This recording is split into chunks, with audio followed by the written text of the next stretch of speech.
They're made with the freshest ingredients, 100% real meats, cheeses, and fresh vegetables. The Muskies and Godfather's Pizza, a winning combination. Call 263-7214 now to order yours tonight, or stop by the West Side Store on the corner of Cedar and Hauser. Hi, this is Brian Musell, voice of the Muscatine Muskies. Before each broadcast, I get a hot, fresh Godfather's Pizza from West Side Store. Proud supporter of Muscatine Muskie Athletics.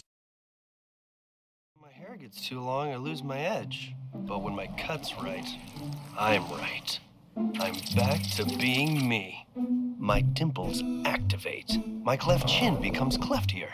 I get a twinkle on my tooth, and I speak fluent French. Garbage, chaise lounge, mayonnaise. Au revoir! Get in, get out, back to greatness. Download the online check-in app. Great clips. It's gonna be great. Come into this to take on the 5-3 North Wildcats. And Joel, both teams got off to a good start this year. The Muskies, of course, 4-1, but have dropped 3 consecutive games to PV, Linn-Mar, and Iowa City West, and they're really looking to stop that trend tonight. North, on the other hand, got off to a big start themselves. They were 5-1 at one time. They've lost consecutive weeks to Pleasant Valley and Iowa City West, of course, like the Muskies. Tonight should be an evenly matched game, should be an entertaining football game.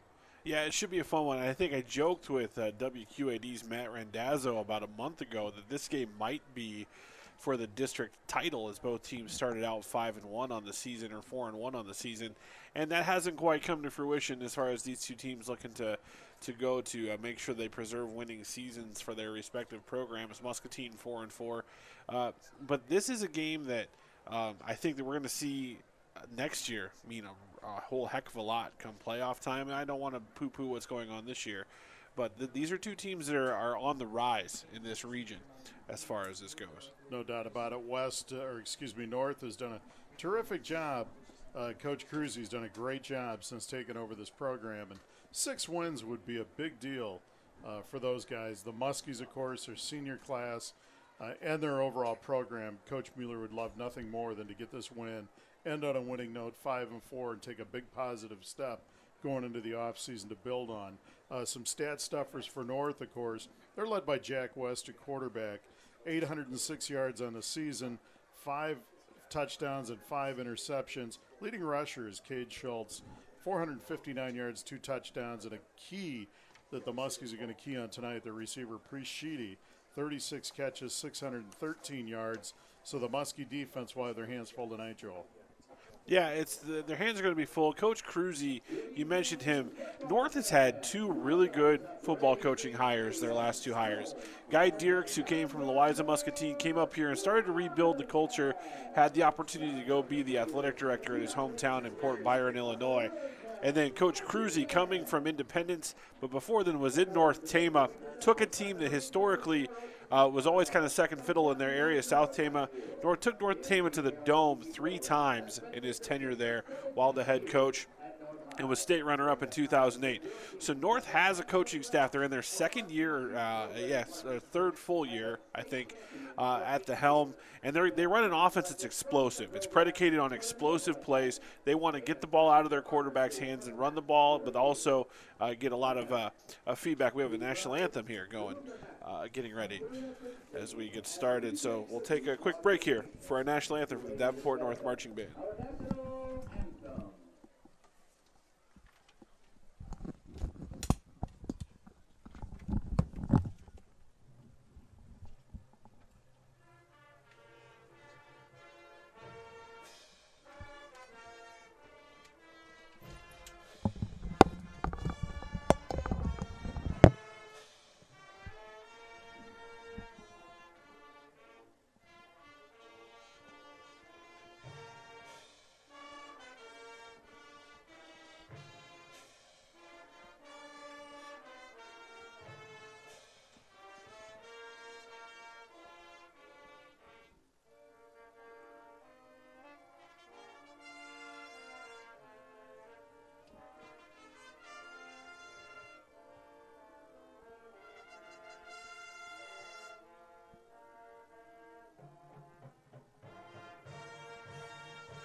So a great version there of the national anthem from Davenport Norris Marching Band. And as we get ready for this football game, Joel Krausar, Brian Musell in the Uptown Motors broadcast booth in the Affordable Metal Manufacturing pregame show. Brian, as I was saying, what North is really good at is getting some explosive plays. They're averaging 12.6 yards per completion from their quarterback, Jack West, as well as in the passing game, Priest Sheedy averages 17 yards a catch. So it's a potent offense that Muscatine's having to deal with tonight. And again, they go for the big plays. That's what they're looking for. No doubt. The Muskies have got weapons of their own. Of course, Eli Gay leads the Muskies in receptions. He had another big night against a great opponent in Iowa City West a week ago. Gay comes into tonight 56 catches, 806 yards, and 7 touchdowns. So really a huge game away from a 1,000-yard receiving season as a sophomore would be quite the feat. Tim Nimley, on the other hand, 1,037 yards, only got 6 carries a week ago. He should be ready to go tonight. 1,037 yards, 191 carries, quite a workload for the sophomore. Carson Orr, 1,315 total yards in passing and 12 touchdowns, 2 TDs a week ago. So the Muskies with their 3-headed monster, and they're really going to rely on those guys to get something going tonight. Yeah, and one thing that we've seen the last few weeks from Muscatine is not necessarily an inability, but when they get into a scoring position, capitalizing with a touchdown. They've had some positions where they've gone for it on 4th down, and because they were in between a field goal and a touchdown zone. So it'll be interesting to see how Muscatine can convert this potent offense, as we can see by the numbers. 1,300-yard passer, 1,000-yard rusher, almost 1,000-yard receiver. Getting the yardage, getting the ball up and down the field has not been Muscatine's problem this year. It's getting the ball into the end zone these last few games has been a challenge, and a lot of that has had to do with the quality of opponent that they've been playing. But that's something I know that Coach Mueller, any coach, wants to focus on, is scoring touchdowns, not just getting to the red zone. Muskie's rush defense has struggled mightily the last 3 weeks. That's got to be shored up for them to win this one. Folks, we're going to step away for 2 minutes. You're listening to the Affordable Metal Manufacturing pregame show in the Uptown Motors broadcast. We're taking a 2-minute timeout, and we'll be back with a great clip starting lineups. You're listening to Muskie Football on KWPC, 860 AM and 95. CBI Bank and Trust is pleased to be a voice of Muscatine Sports Booster and proud to be the corporate sponsor of the Muskie Mania program. Since 1995, it has resulted in donations totaling over $100,000 from the bank to the school. The money is used to pay for special non-budgeted needs. Watch the total grow on the CBI's Facebook page. And go Muskies. Aim high, bank strong. CBI Bank and Trust. Equal Opportunity Lender, member FDIC.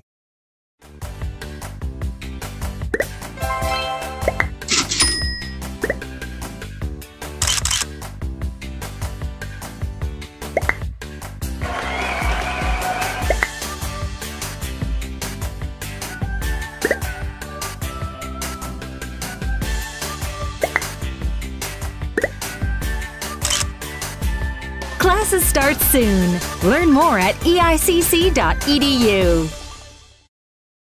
If your bathroom is dull and boring, stop by Rivo in Muscatine to view Kohler bathroom and kitchen products. Rivo's showroom will help you with ideas and work with you to create a custom design. Is your sink stopped up? How about a dripping faucet? Rivo's talented team is ready to handle your plumbing problems. Rivo is the area's leading plumber and is now available to customers on the Illinois side of the river. Rivo is family owned and dedicated. Enjoy personalized service located at 1010 East 9th across from Family Video in Muscatine. Like Rivo on Facebook for examples of their work.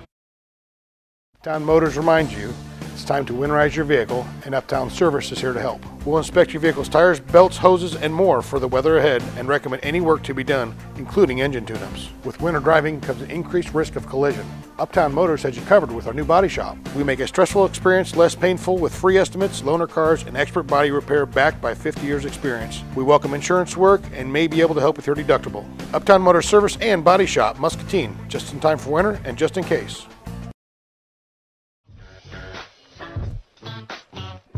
Back at Brady Street Stadium. Brian Musell, Joel Krausauer here, giving you the Affordable Metal Manufacturing pregame show. We're going to name the great clips starting lineups tonight for the Muskies. First, we'll start on defense. At one defensive end, Tony Nitzel, 6'3", 185, and a senior. Dalton Sell on the other side, 6 foot 220, and a senior. And Dalton Sell has played some great football for the Muskies the last 2 seasons. Toggan Deason, the big nose tackle, 6 foot 285, and just a sophomore. For the Muskies at linebacker, Brennan Broders, 6'2", 185, and a senior. He'll be joined Will Zillig, 6'3", 215, and a senior. Also, Dalen Shelengowski, 5'9", 170, and a junior. And Jonah Cook, 5'11", 185, and a senior. And along the back line for the Muskies, Tak Portilla, 5'9", 150, and a junior. Trey Tovar, 5'10", 150, and a senior. Tegan Schmelzer, 5'10", 165, and a senior. And Prince Wee, 5'11", 175, and just a sophomore. Schmelzer, by the way, is a junior. So there you have it for the Muskies defensively. On offense, it'll be Zach Hardy at one wide receiver, 6'1", 170, and a junior. Cooper Zeck, 6'3", 195, and a senior. Carson Bordy, 6'4", 175, and a senior. Eli Gay, the fine sophomore, 5'10", 165, and a sophomore. The lineman for the Muskies, left tackle Tom Lobianco, 6'3", 215, and a senior. The left guard will be Brandon Bryant, 6 foot 250, and a senior.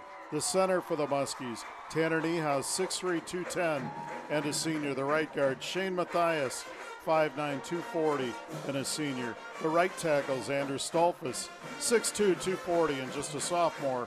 The quarterback for the Muskies, Carson Orr, 6'3", 175, and a senior.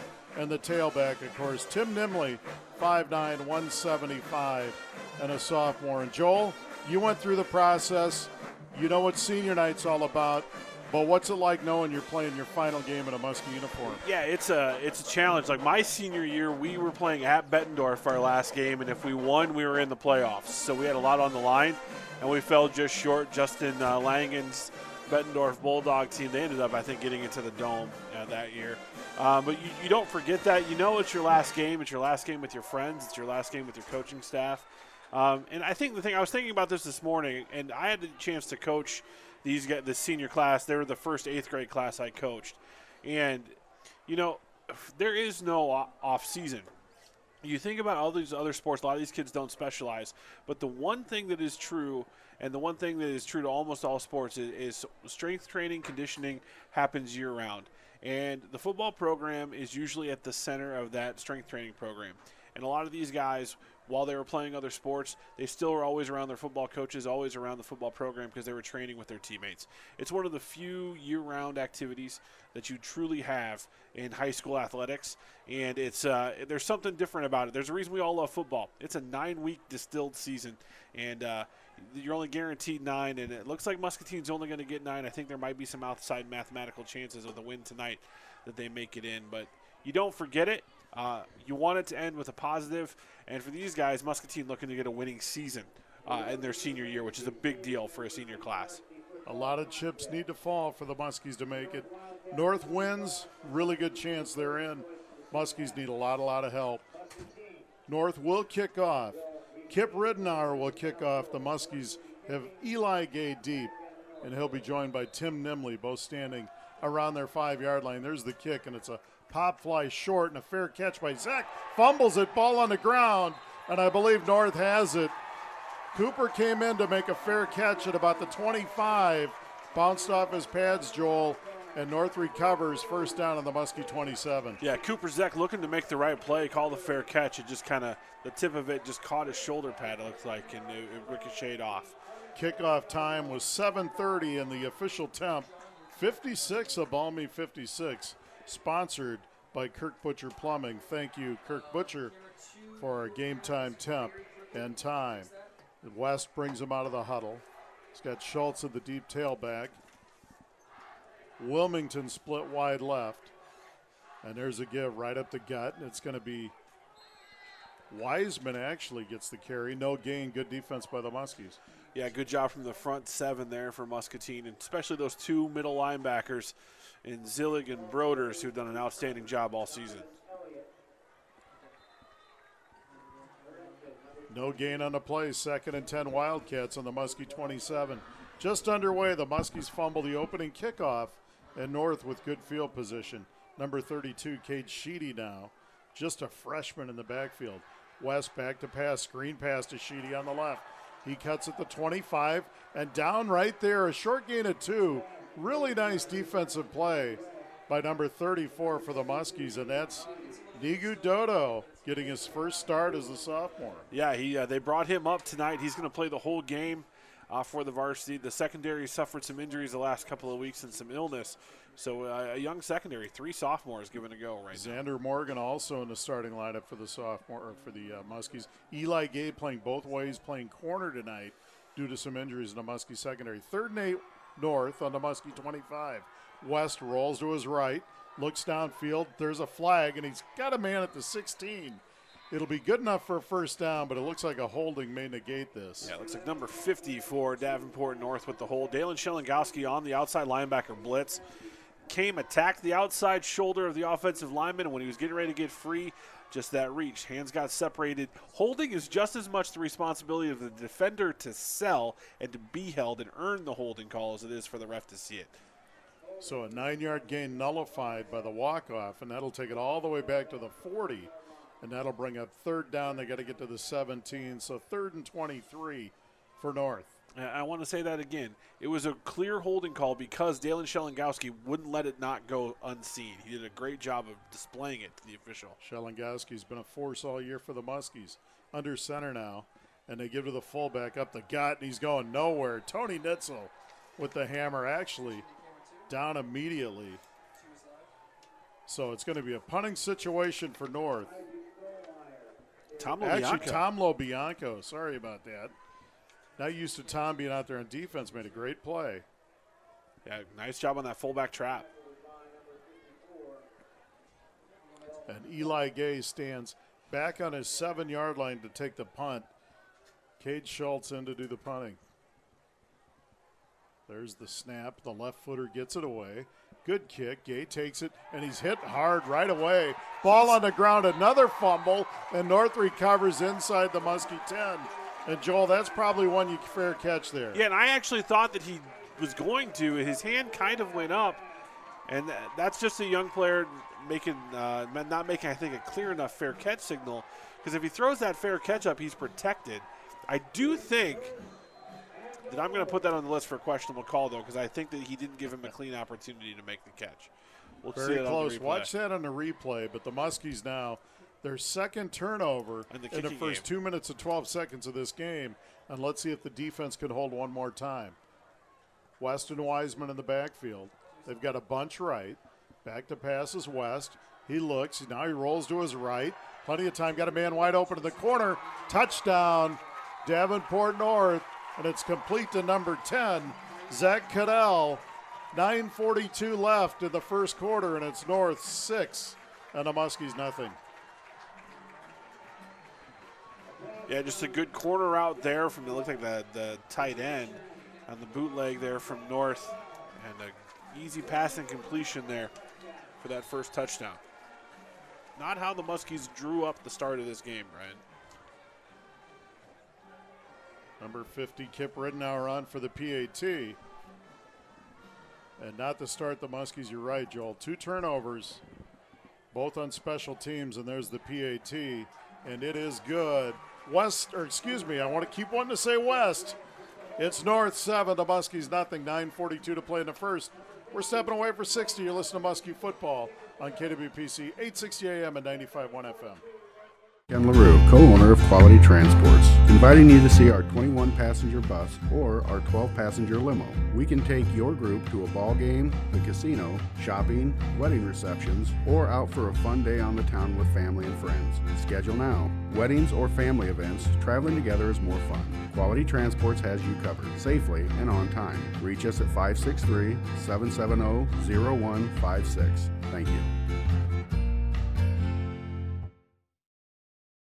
Home is your most valuable asset. Protect it with a metal roof from Affordable Metal Manufacturing. After a hailstorm, we had damage to our roof. We got a new steel roof from Affordable Metal. The service was excellent. The contractor put it on really fast, and my wife and I love that our new steel roof has added value to our home. Call Affordable Metal Manufacturing in Muscatine at 563-264-8212 and ask about their standing seam roofing sale.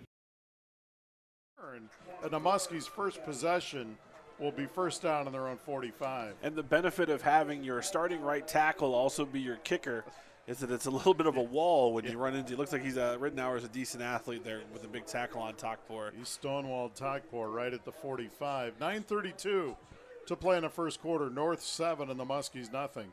Good return. That's a good momentum shift there for the Muskies after having 2 turnovers in special teams already. Twins right, Gay left, Nimley behind Orr on first down. And on the Muskies shift, it'll be Trips right on first down. Carson Orr gets a snap, gives to Nimley. Tim over the left side. North strings it out. Nimley cuts it back, and he's going to be stonewalled right there. No gain on the play, and an aggressive North defense early here, Joel. Yeah, good run, though, for initially. Just good pursuit from the North defense. Tim did a good job of trying to get off that tackle. Stiff arm. It was just a run for no gain. 2nd and 10 Muskies. They're on 45. They go Trips left, Hardy right. And now it's empty backfield. It's actually Carson Bordy wide right. And now Nimley and Gay shift into the backfield. 2nd and 10 Muskies. They trail 7-zip. Now Gay in motion.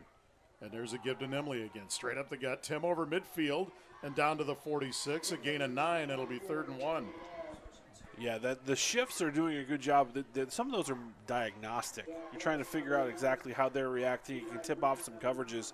And that was just a good inside zone run there, and well blocked from the Muscatine offensive line. There's not a football coach out there that uses the word diagnostic, Joel. You know they do. Trips right. Well, I'm not a coach anymore. I'm just a broadcaster. That was coach speak, though. Trips right. 3rd and 1 for the Muskies. Nimley gets it. Straight up the gut. First down inside the 45 to the 43. A gain of 3. First down Muscatine. That's what Muscatine wants to do. They want to establish the run early because some of their more effective games in the passing have come off play action. 8-10 and ticking first quarter. North 7 and the Muskies nothing. Twins right and left for the Muskies. And there's another give to Nimley, a steady die to Nimley, and he's down to about the 40, a gain of 3, 2nd and 7. Tim only got 6 carries last week. He's gotten 4 consecutive here. Yeah, and I think we all knew that he was banged up last week, and we weren't sure the workload that he was going to have. He seems to be much healthier tonight. Trips right, Cooper Zek left on 2nd and 7. Carson back to pass. Orr stands. Flares it out to Nimley in the flat, and he drops it. Incomplete. 3rd and 7.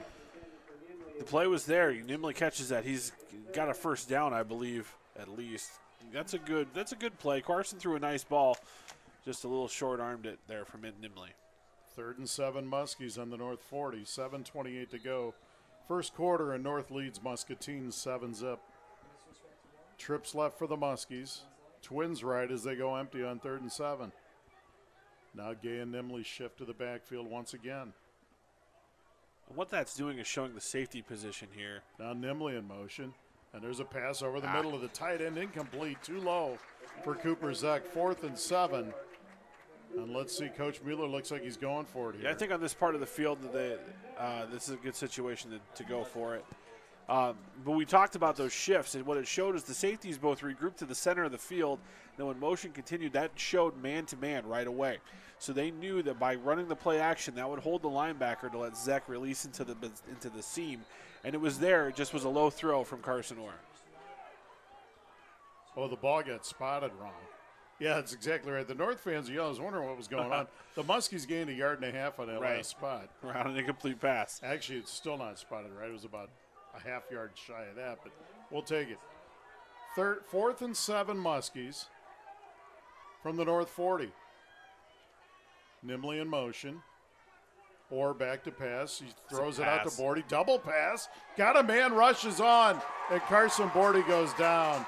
Cooper Zek streaking to the right corner, but Bordy couldn't get rid of it, And the Muskies turn it over on downs. North will have great field position. First down on their own 46. Yeah, a little trick play there for Muscatine. Good job from North to see the ball and attack the ball, speeding up the read and not letting Bordy get the double pass off. 7:19 left here. First quarter, North leads the Muskies 7-zip. Bordy, Zek, and Zek are both former quarterbacks, so they can each work into the trick play game a little bit. Weissman in the backfield with West on first down. And there's an end around to the wide receiver. Cuts it over midfield, 45, and he's going to get a first down. That's number 80, Trevor Collins. And it looks like they're going to spot it down in the Muskie 43, a gain of 11, first down, Wildcats. Little end around there. Tia stayed home. He was there in his safety position, and a nice move from the wide receiver from North to avoid one of the better tacklers in the conference and in the district in Davenport Tia. And for you Dodger fans out there, 1-zip as they homer to lead off the game in Milwaukee. All right, your family's excited. I'm excited. Twins right for North. First down in the Muskie 43. West flares it out in the flat. He's got his man. It's complete. And he's down near the 40-yard line. That's Pre-Sheedy. And they're going to spot this at the 41, a gain of 2. It'll be 2nd and 8.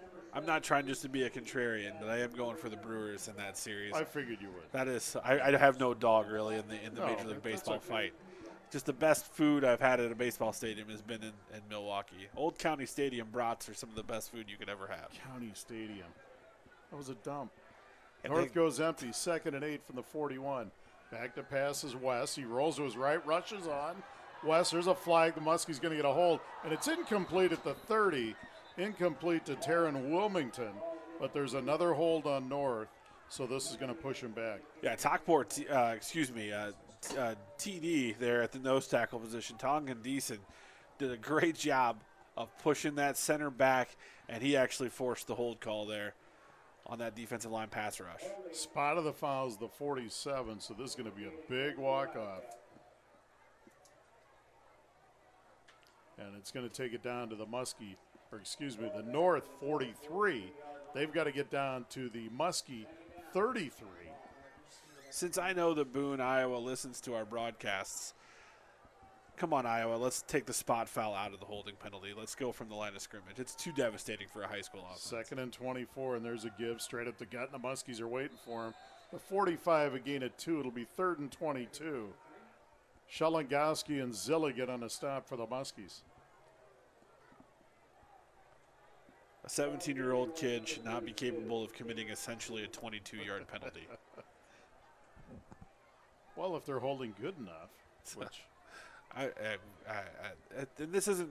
I'm not pulling for North here. This is a unilateral rule change I would like to see. 2 receivers to the right, and there's a ball fumbled on the ground. Now they hand it off, and it's going to be number 32 that time. And that's Cade Sheedy, and he gains a couple, and North will punt this one away. As they get out to the 49-yard line, it'll bring up 4th and long. And North sends on the punt team. Eli Gay drops back for the Muskies. And I know Eli fumbled the last punt. He was back returning, but he just needs to be back there with confidence. Go ahead and do your thing on this one. It's a much easier situation to be fielding it. Cade Schultz stands on his own 35. 5.5 to play and ticking in the first. There's the boot. It's blocked up in the air, and it's going to take a North roll, and Muscatine is going to get great field position. They came in, and I'm not sure who got that. Good pressure right up the gut, and the Muskies are going to take over first down on their own 48-yard line. Really good response from the Muskie defense on that series. And honestly, blocking a field goal is almost like zeroing out a turnover. I mean, that has a very similar effect on an offense. Trips right for the Muskies. Cooper Zek to the left. 1st and 10 on their own 48. Oh, they stayed onside. It was close. Carson Orr trying to get him to jump.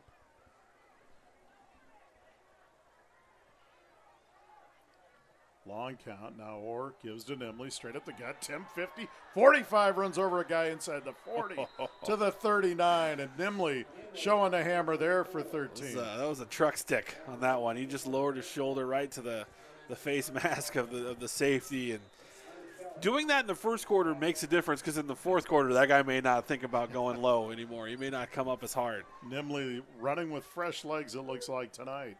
Trips left, 1st and 10 Muskies. From the 39, Nimley again over the right side. North's there, but Nimley carrying tacklers down inside the 35 to the 30.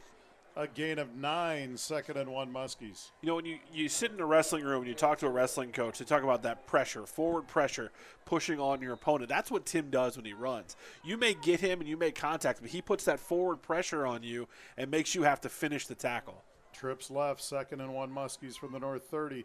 Nimley again straight at the gut, nowhere to go this time. No gain, a nice play that time by the interior defensive lineman for North. And that's number 50, 58 I believe, and that's Brant Carter. Yeah, Carter with a nice job, shuck and shed, met Nimley in the hole there. 3rd and 1 Muskies, 4:15 left in the first quarter. They trail 7-0 to North. Nimley off to a good start. Twins right for the Muskies. And now Twins left on 3rd and 1. This could be Nimley up the gut one more time. Or play action over the middle, got Gay, and it's going to be a first down near the 20. They're going to spot it at about the 21. We'll call it a gain of 9. 1st and 10 Muskies. Yeah, good clean completion there. Another 1st and 10 brought to you by MCC Muscatine Community College. Great sponsors all season long for Muskie football. 1st and 10 Muskies from the North 21. Twins right, Twins left. Or gives to Nimley. Tim dances to the left. 20, 15, runs over a guy to the 13. Nimley's going to gain 8. It'll be 2nd and 2. And the Muskies' first appearance into the First National Bank red zone. Go see Ron Monahan in commercial lending. Ron Monahan, big birthday boy today at the bank. Did you sing Happy Birthday? Did you I watched them sing Happy Birthday to Ron. You're that guy in the office. I was that guy. At least they don't make you start them like they always do. They don't want me singing. 2nd and 2 Muskies. There's Orr over the middle for Gay, and it's intercepted, but there's a flag. Could be defensive holding. Could be holding or interference, Joel.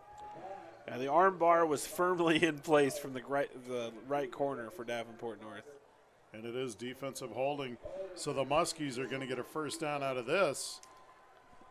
You know, as a defensive back coach, you coach guys, get that arm to the far hip as they're trying to run so they can't cross your face. That was not just to the far hip. It was grabbing the far wrist so that he couldn't get across his face. So after the walk-off here, and it's going to be down to the 7.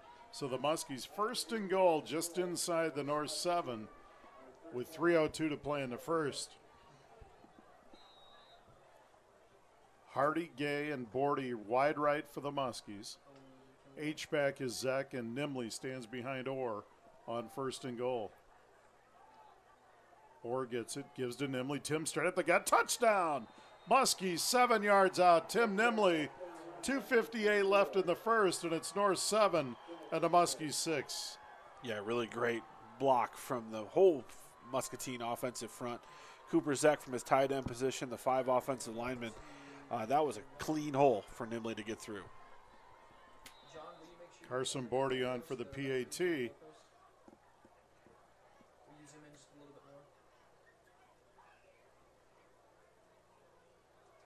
Good snap, good hold, and the kick is blocked. Actually, it was a high snap. Orr got it down, but it kind of messed up the timing, Joel. Yeah. And it's blocked. 7-6.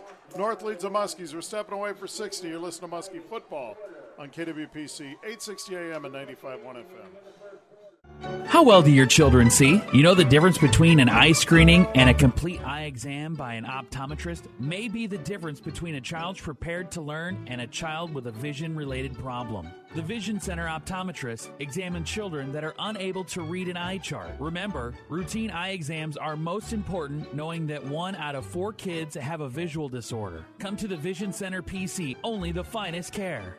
Vision Center PC is a proud supporter of the Muskies. Home of the 40s, serving Muscatine, Wilton, West Liberty, Iowa City, and the Quad Cities area for years. Pete's Tap serves appetizers, wings, burgers, fish, and more. Their hours are 11 to 11 Monday through Thursday, 11 to 2 a.m. on Friday, 11 to 12 on Saturday, and noon to 10 on Sunday. Pete's Tap has over 30 different sauces for wings. Take advantage of their abundant sauces during Monday's 50-cent wings. Make Pete's Tap your home for wings, beer, and sports. Pete's Tap. So much more than a bar, come as you are. Pete's Tap proudly supports Muskie Athletics. Go Muskies! Muskies punch it in, miss the extra point. They trail 7-6. Bordy on for the West Side Store Godfather's Pizza kickoff. And it's going to be Sheedy retreating to his 3, and he falls down right there. So the Muskies get a break. It'll be first down North on their own. It looks like their 3-yard line. Yeah, and that's almost as detrimental as a muffed kick or a turnover in special teams. So Muscatine has come back from those 2 fumbled kicks, and they've blocked the punt, and then Sheedy with a slip and fall inside his own 5-yard line here. Now, that almost cancels those 2 things out if you like to look at some of the analytical things. That's one thing. If I was on the sideline, I'd be marking that down. Muskies, if you just joined us, starting 3 sophomores in the secondary. Dodo, Xander Morgan, and Eli Gay playing both ways tonight. There's a give straight up the gut, and it's going to be number 32 that time, Cade Sheedy, and he gains a couple, just a freshman, 5'11", 185. What a feature he has. Yeah, he's a good-looking running back. He's got the size. He's, like you mentioned, 185 pounds for a freshman, and that's a good situation to have if you're North, to have a young back that you can trust enough in that situation to give the ball. Gain of 2. It'll be 2nd and 8 North from their own 5. A lot at stake for the Wildcats. They're 5-3. A win gives them a pretty good chance to sneak into the playoff picture. There's West back to pass, takes a deep shot for Sheedy, and it's caught at the 35-40, and not out of bounds, but brought down by Gay at the 46-yard line. A gain of 41 on a nice pitch and catch from West to Sheedy. Yeah, West with a nice throw over the outside shoulder. Eli Gay made a great play on the ball. He actually maybe even gotten a finger on it. And Sheedy was able to bring it in and get a big gain. Joel, I think it was good defense. It was just a great throw and a great catch. Yeah. Quad left now for North. A little diamond formation here. Look for a quarterback draw or something coming back to the ISO side. West back to pass. There it is, going back. He's got him going down back to the Sheedy. sideline. And it's almost intercepted by Eli Gay. Sheedy lost the ball in the air, but West had to get rid of it before he wanted to. 2nd and 10. Good pressure by the Muskies. Yeah, great job by Gay understanding. If there's that much window dressing going to one side, pay no attention to the man behind that curtain. It's coming back to you. And he was right on that, and he almost came up with an interception there. I got to tell you, Sheedy ran a great route down. Yeah. If you watch that. And he drove onto that inside shoulder, but Gay stacked him perfectly. It was nice. 2nd and 10 North on their own 46. There's a give straight up the gut, and it's Cade Schultz over midfield into Muskie territory, and he's going to be right at the sticks at the 44. It looks like he may have a first down. Well, this guy from the far side is saying yes. Yes, it is. So that's going to be a 10-yard gain. Their leading rusher on the season, and that's his first carry tonight. And it goes for 10 yards and a first down. Rivo Incorporated for kitchen and bathroom remodels or gas fireplaces. Remember, Rivo, proud sponsors of Muskie Athletics. 1st and 10 Wildcats on the Muskie 44, $1.25 and ticking in the first. Muskies trail 7-6. West gives to Schultz over the left side. He dances the outside. Now he cuts it back in. He's down near the 40. Muskie strung it out while with Shelengowski and Eli Gay and Tom Lobianco get him to the turf after a gain of 4. Yeah, good little counter run there for North. Lobianco doing some nice things on the defensive line. It's the first I can remember him playing. Yeah, and he was banged up at the beginning of the year, and he's so valuable on the offensive side. I think that they may have preserved him a little bit. 2nd and 6, West on the Muskie 40. Back to pass, West flares it out. He's got his man. It's complete, and he's going to be close to a first down. I think he's just short. Inside the 35. Jonah Cook and Tak Portilla get him to the turf, and it's Trevor Collins on the reception. It'll be 3rd down and about half a yard. Right now, West is doing a good job of getting the ball out of his hands quickly from the quarterback position.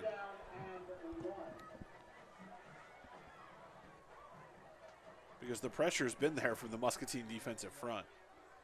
4 receivers to the left, same formation. They just went deep. Yeah, this is a screen to the window dressing. And now there's a flag, and West may have flinched, and they did, and that's a big penalty. That'll push it back to 3rd down, and we'll call it 6.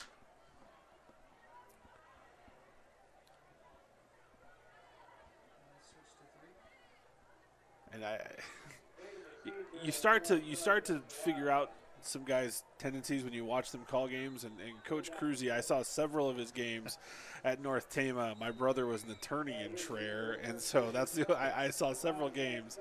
And I'm not saying I know him well, but I felt like you show that formation again, you're probably not going to do the same thing where you're coming to the ISO side. And the clock has run out, but they're going to play one untimed down. Even though it was an offensive penalty. Because of the penalty. So interesting. North was ready to go to the quarter break. North Marching Band is playing Baby Shark right now, which I know that you're all over. Yeah, I am. 3rd and 6. The blitz is on. West fires. He's got his man complete. It's going to be short of the first down. A great tackle by Dodo that time. And it's complete to Wilmington. They're going to spot it just shy of the 35. It'll be 4th down and about a yard and a half as we go to the quarter. We've played one. It's North 7 and the Muskie 6. We're stepping away for 60. You're listening to Muskie Football on KWPC 860 AM and 95.1 FM. Community Bank and Trust is a proud supporter of area high school athletics and activities. You can find Community Bank and Trust locations in Columbus Junction, Muscatine, Wilton, and Wapello. Here's to a great year in the classroom and on the field. Visit Community Bank and Trust online at www.commbk.net and download the free Community Bank and Trust mobile app available for iPhone and Android devices. At Community Bank and Trust, they put people first. Member FDIC.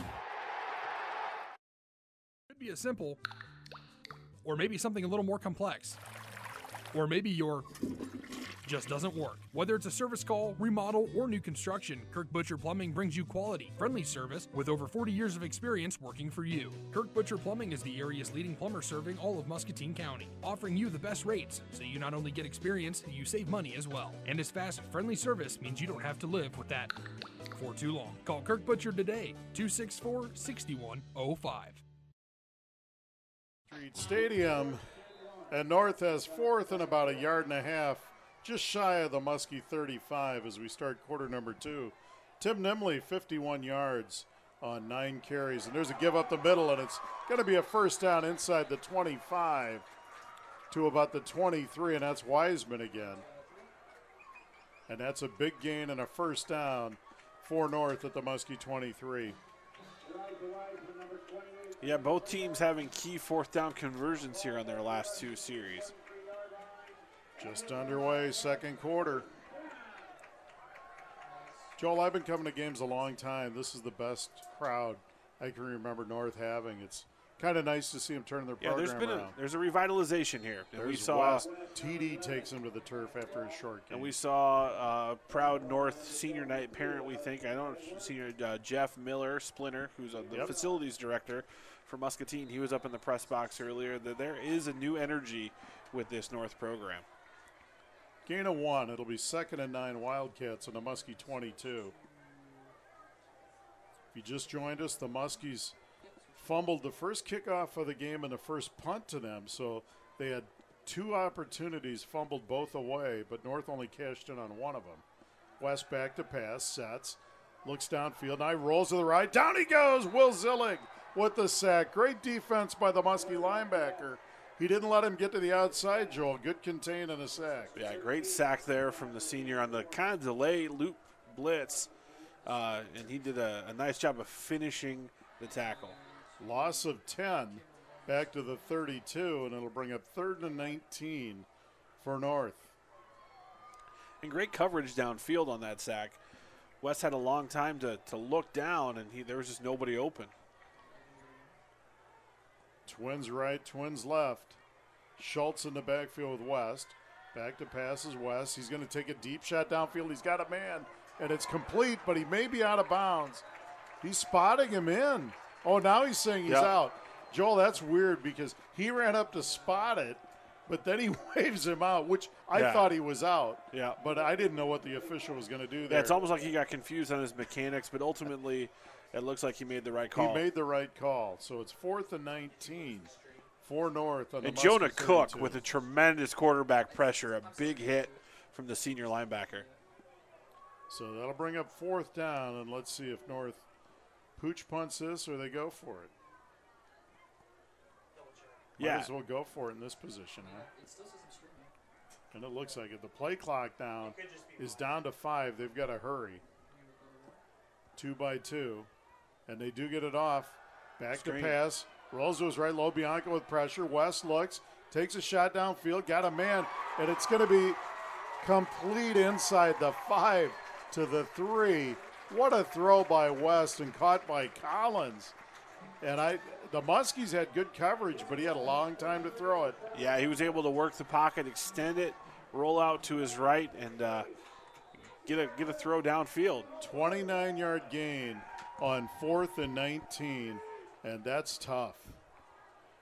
1st and goal, Wildcats. Lobianco had a great shot at a sack, but West was able to elude him. Twins right, Wilmington left. Schultz in the backfield. He gets the carry straight up the gut. Touchdown, Wildcats. 3-yard run by Cade Schultz. 9:44 left in the first half, and it's West or North. I apologize. It doesn't help that the quarterback's last name is West. North 13 and the Muskies 6. Yeah, having their quarterback have the last name of West makes that challenge. Swinging gate look here for North on the extra point. See if they're going to shift to a traditional formation. Not sure if they were tapping into their inner LeVar Woods, the special teams coordinator for the Iowa Hawkeyes, who's utilized that formation. And there's the PAT by Ridenour, and it is good. 9:44 to play in the first half. Davenport North 14 and the Muskies 6. We're stepping away for 60. You listen to Muskie football on KWPC 860 AM and 95.1 FM. Hi, this is Maxine Mendoza from the all-new Burrito Factory on Park Avenue in Muscatine. Come see how they press their tortillas fresh to order. Pick your ingredients and watch them prepare your creation right before your eyes. Try their new wet burrito today. They pack it with tasty chicken, pork, or steak with fresh salsa and guacamole, wrap it together, and smother it with warm queso. It's a Burrito Factory favorite, made right before your eyes. Their ingredients are made fresh each day for you. Come see the new Burrito Factory on Park Avenue in Muscatine. Like us on Facebook.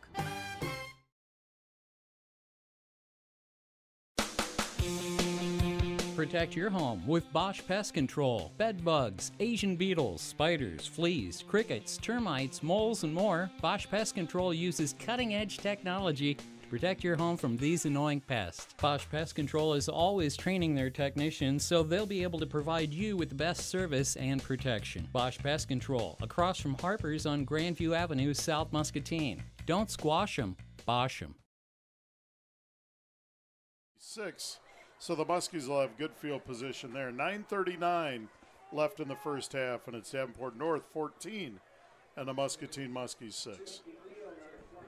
Yeah, the Muscatine offense looking to get back on track. We mentioned in the pregame show, North gets chunk plays. That's what their offense does, and they've done that tonight. They've gotten a couple 20-plus yard plays in the passing game, and Muscatine has done a really good job in the running game getting some chunk plays.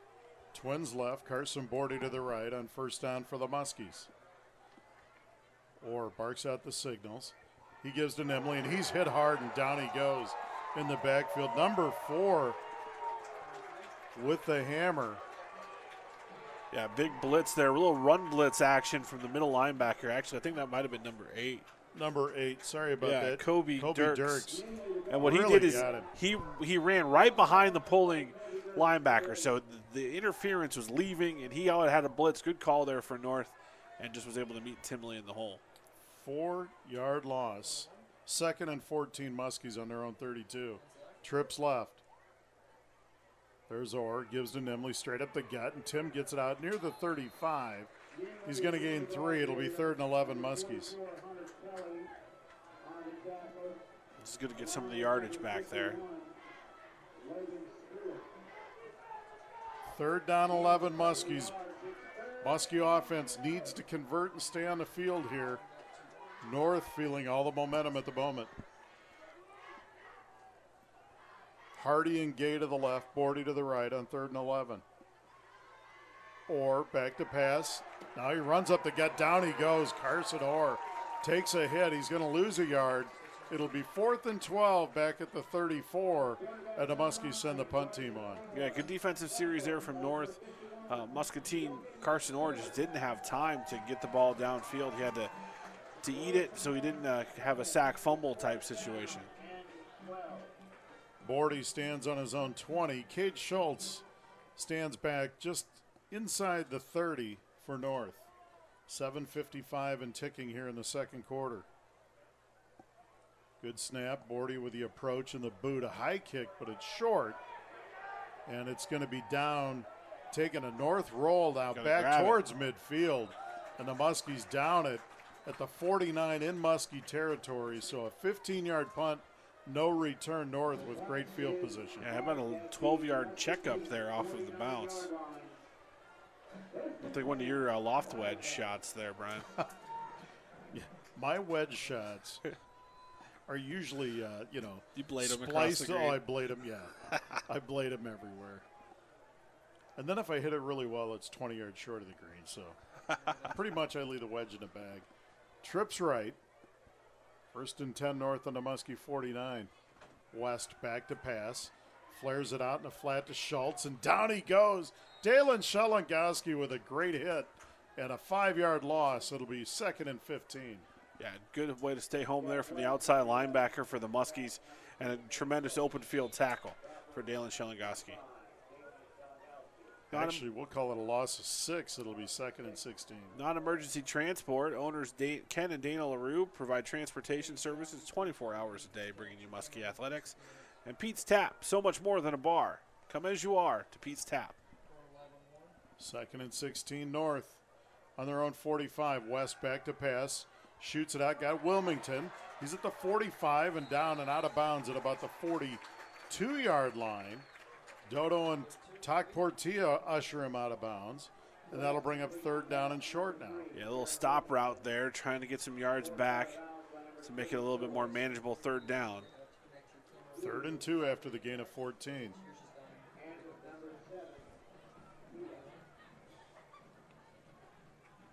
.656 as the clock is stopped.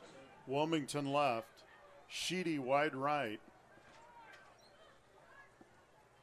And it looks like Cadell in the slot.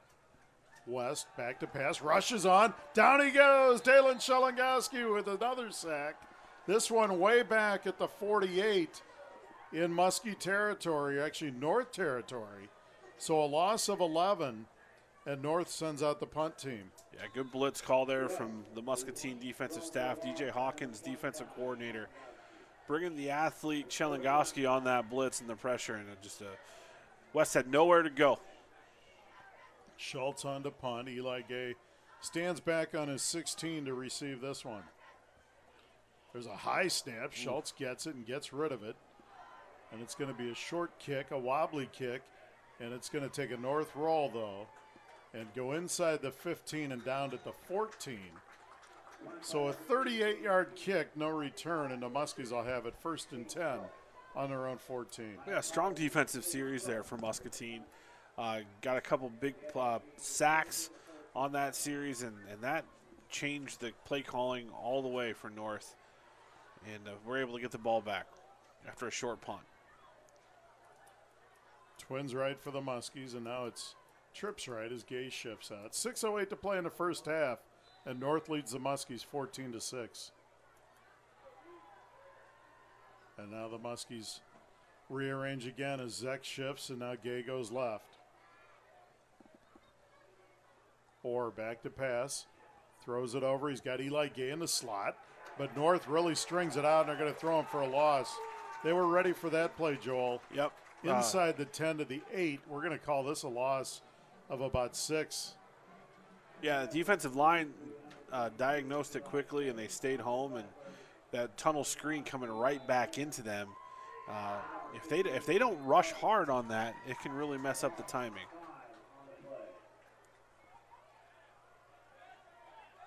Muscatine back on their own 9-yard line now. Trips right. Orr gives to Nimley. Tim over the left side. He cuts it back around the 10. Now Tim trying to find a seam. Straight up the gut. Ball on the ground. Fumble. Muskie's got and it I think back. the Muskies jumped on it. I think Hardy got it. And a good heads-up recovery by Zach Hardy.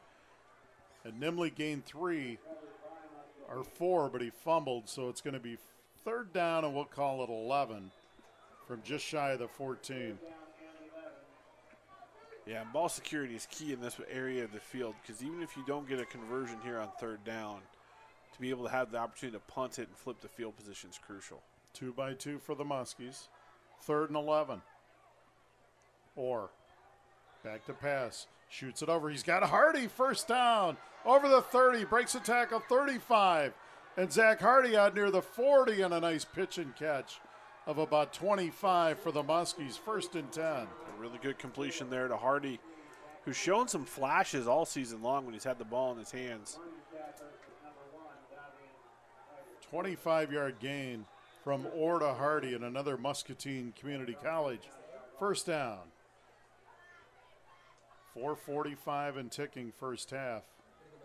2-by-2. That's a huge conversion. Orr gives to Nimley. Tim straight up the gut. He breaks a tackle over the 45, and he's hit hard there. But Nimley out to the 46, a gain of 7. It'll be 2nd and 3. Yeah, that's a much better 1st down play than what they had the last go around. Those negative yards on 1st down are never what you want to see, and that's a great play on 1st down for the Muskies. They're going to give him 6. It's a questionable spot, Joel. I usually don't say that, but clearly questionable. Trips left. And now Orr keeps it, and he's going down. He's going to be sacked hard, and he loses yardage. Brant Carter again, the big defensive lineman, 6'3", 210, came in and devoured him back at the 40. Loss of 5. It'll be 3rd down and 9. It's a little slant scheme from the North defensive line. They were able to cross the face of the offensive tackle there and just get in there and get the big play. Tackle for loss. Trips right. 3:35 and ticking in the first half. Carson Orr gets a snap, back to pass. Looks downfield. Now he steps up into the pocket. He's got time. Rolls to his right, throws, and it's caught by Cooper Zek. And there's a flag, and it's probably interference, but I'm not sure on who, Joel. Who do you think? I think it's going to be offensive pass interference. Cooper pushed off with his right arm, unfortunately. And it is on Cooper Zek. Good call by Joel. It was right here in front of me. It was right even with us, and unfortunately we have an injured player for North. Zek fought through traffic, and it was really a good catch, but now we know how he separated a little bit there. Yeah, and that's a natural thing to do. It's when you're in that position of traffic, it's impossible to not put your hands on somebody. I mean, it just was a little bit more obvious. It was a full extension of the arm. You know, if he had been able to kind of just chicken wing it a little bit and get a little bit extra space, would have had the opportunity to secure the catch. But just a hustle play. There's nothing bad about it. It's just the official was right there, and it was the right call. I believe the injured player is Zane Beebe, just a sophomore, 5'9", 150, and a defensive back. 3:23 left here in the first half, and the Muskies trail 14-6. If you just joined us, North opening kickoff, the Muskies fumbled. The Muskie defense held, so they had to punt it away. And on that punt, the Muskies fumbled again inside their own 10 at the 8. First play was an 8-yard touchdown pass from West to Cadell at 9:42 to go. PAT good. They led the Muskies 7-zip. The Muskies responded late in the first quarter, and it was capped off by a 7-yard touchdown run by Tim Nimley. And then Cade Schultz knocked it in from 3 yards out with 9:44 to go in the half. PAT good, and they lead the Muskies 14-6. The Muskies PAT was blocked. So 14-6 is where we stand. 3:23 left in the first half. North with an injured man on the field. Yeah, it was it looks like we're seeing his legs are moving around. He's kind of, he hasn't moved much. They're doing a good job of checking out, and it looks like it's an upper body injury of some sort from where we're sitting. And obviously we hope that the young man is okay. Certainly hope he's okay. What a season it's been. We've seen the evolution of Brady Street Stadium. We were here the first game played on this new turf, less than 24 hours from them having it done, and now here we are on the last regular season game. 3 games here this year. Yeah, 3 games up here. We played all 3 of the Davenport public schools. And we're going to take a quick 30-second break here as you're listening to Muskie Football on KWPC AM 860 FM 95.1. Known for their honest and friendly service, Trucks Unlimited of Muscatine is a family-owned business where your vehicle is in reliable and capable hands. Truckers can have their trucks inspected to meet DOT requirements, and RVs can be serviced, and camping supplies are also offered. Schedule an appointment to get your air conditioning checked for your truck, big rig, or motorhome. Come in and visit Bridget and Marty Mills, the owners of Trucks Unlimited, located on the corner of Mittman and Highway 61.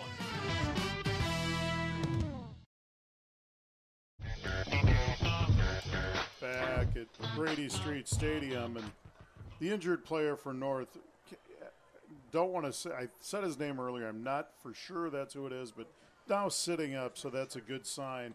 Couple of scores at the half. Durant leads Pekin 14-7. West Liberty late in the first half leads Tipton 20-zip. So Riggsy, you got any other updates around here? Evan Riggs from the Muskie Journal sitting right next to us. Any other scores that you see?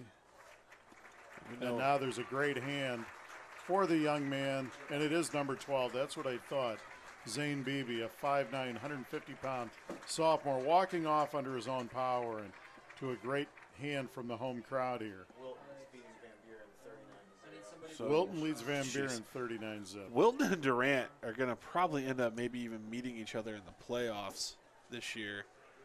Both teams have qualified, and if that is a playoff matchup, they're down to Class A this year. Never mind, Evan correcting me. The Wakanza. Oh my gosh, the Wakanza battle. That would be like. I've been a part of that rivalry. It's a legit one, folks. Muskie's down. 3rd and long after the penalty, or back to pass, shoots it for Hardy, and it's almost intercepted and dropped. Oh, flagged him. That's going to be a first. Yeah, so that's going to be a first down for Muscatine. So player frustrated for North that he didn't come up with the interception. He spikes the ball. Let's see if this is unsportsmanlike or just a delay of game, because this could go either way. It was Elijah Weissman. Almost intercepted, dropped it, and then he spiked the football. And it's going to be dead ball unsportsmanlike conduct. So that's a 15-yard penalty, but it's an automatic first down in high school. Yeah, so twofold. It's an automatic first down for Muscatine on the unsportsmanlike. And it's now the first unsportsmanlike conduct penalty, which is football's equivalent to the technical foul. So now Wiseman has one. If he gets another one, he's disqualified from the game. So maybe it's not an automatic first down. It's not an automatic first down, but it's now going to be 3rd down and 9. Or 4th and 9. Yeah, because it was a dead ball Because it is dead ball. So the down does count, but it's 4th and 9 instead of 4th and 24, which is a big difference in the punting game. And, again, Boone, if you're listening, that should be an automatic first down penalty. Just saying. Schultz and Sheedy I'm back get a on letter. the 25. You're going to get a letter. Because you know they're listening. I've gotten a letter before. I've gotten a letter before. That's okay. Bordy with the snap and the approach, and there's the punt by Carson. A good kick. Sheedy retreats back to his 16, and now he falls down again. He fell down on the kickoff and takes a knee back at the 17 with 2:51 left in the first half. Well, it is cooling down. The frost season is upon us. Maybe the condensation on the turf is happening sooner than we realize. 1st and 10 North on their own 17.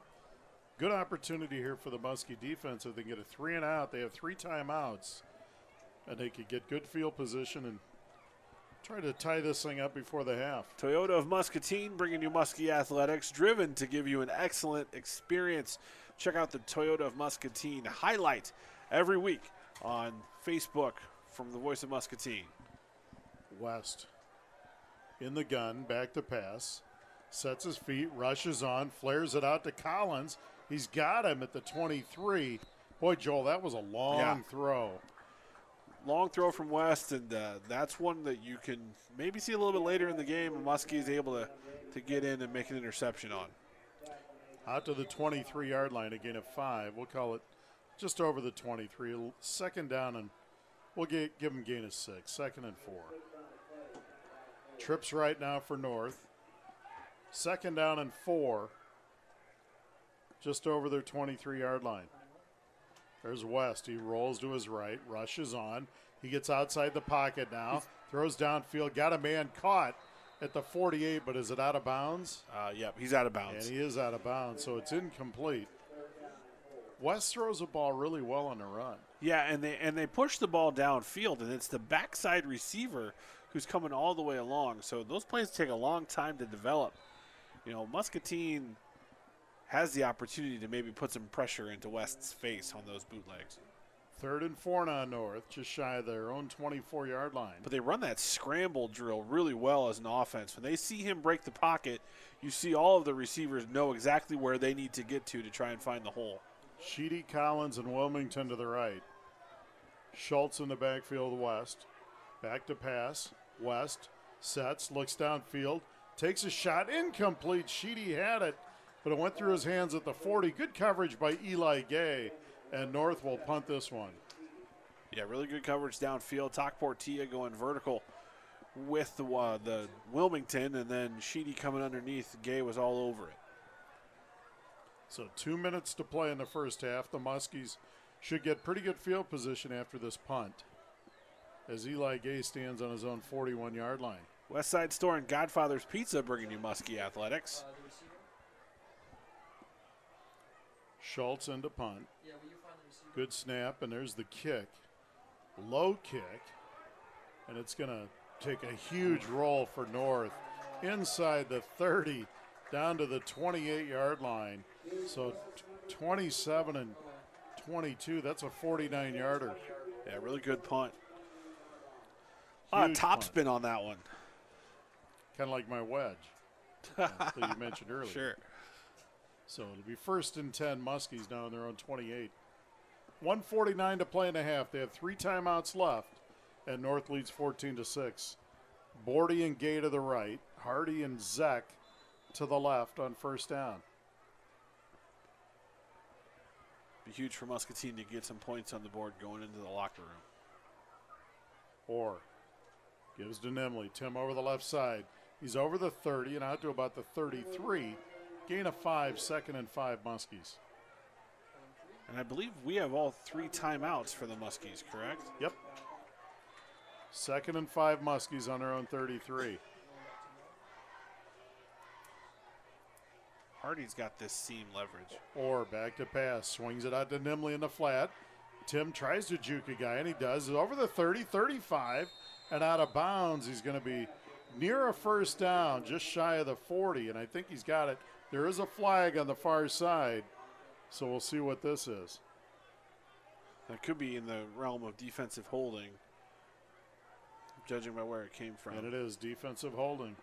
It is a 1st down, so the Muskies will probably just decline the penalty. Yeah, and Nimley was able to get out of bounds, so the clock will stop.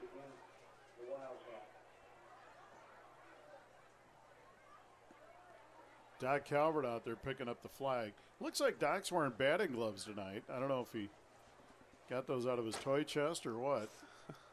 But oh, it wouldn't be a Friday night without me criticizing the Iowa governing body and you making fun of Doc. Doc's down there, got a towel hanging out of his sweatshirt. One of the best ball boys in the state. Definitely the oldest ball boy in the state. But does a great job for the Muskies. This week's Doc Calvert harassment segment brought to you by Kirk Butcher Plumbing. Remember Kirk Butcher for all of your plumbing needs. And the Muskies do take the penalty because it gains them 3 more yards. So it's 1st and 10 Muskies on their own 43. 1:18 and ticking. Muskies still with 3 timeouts left. They go Twins right. There's Orr, rolls to his right. Looks downfield. Now he tucks it. Now he throws it to Gay, and he's got him. Out of bounds at the 35. We'll call it the 32 in North Territory. So a big gain there of 25 yards. 1st and 10 Muskies. Now, we just talked about how well West throws it on the run, moving outside of the pocket. Carson Orr throwing an absolute dart to Eli Gay on the bootleg. Carson's best throw of the night hit us through a strike there.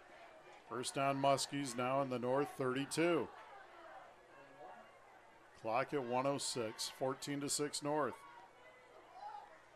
Orr. Back to pass. He's got Zek over the middle inside the 25. And the Muskies call a timeout. It'll be 2nd down and about 3. Timeout Muskies. We're stepping away for 30. You listen to Muskie Football on KWPC 860 AM 95.1 FM. Friday, Thursday is coming for you. You've been the best day of the week for far too long. But now every Thursday, Buffalo Wild Wings sells boneless wings at a discounted price. That's right, Friday. Thursday's looking real confident. And it's not afraid to use partial-priced wings to be the big man on the calendar. Boneless Thursdays. We do it for you. Buffalo Wild Wings. Wings, beer, sports. Prices and participation vary. See participating locations for details. Void where prohibited.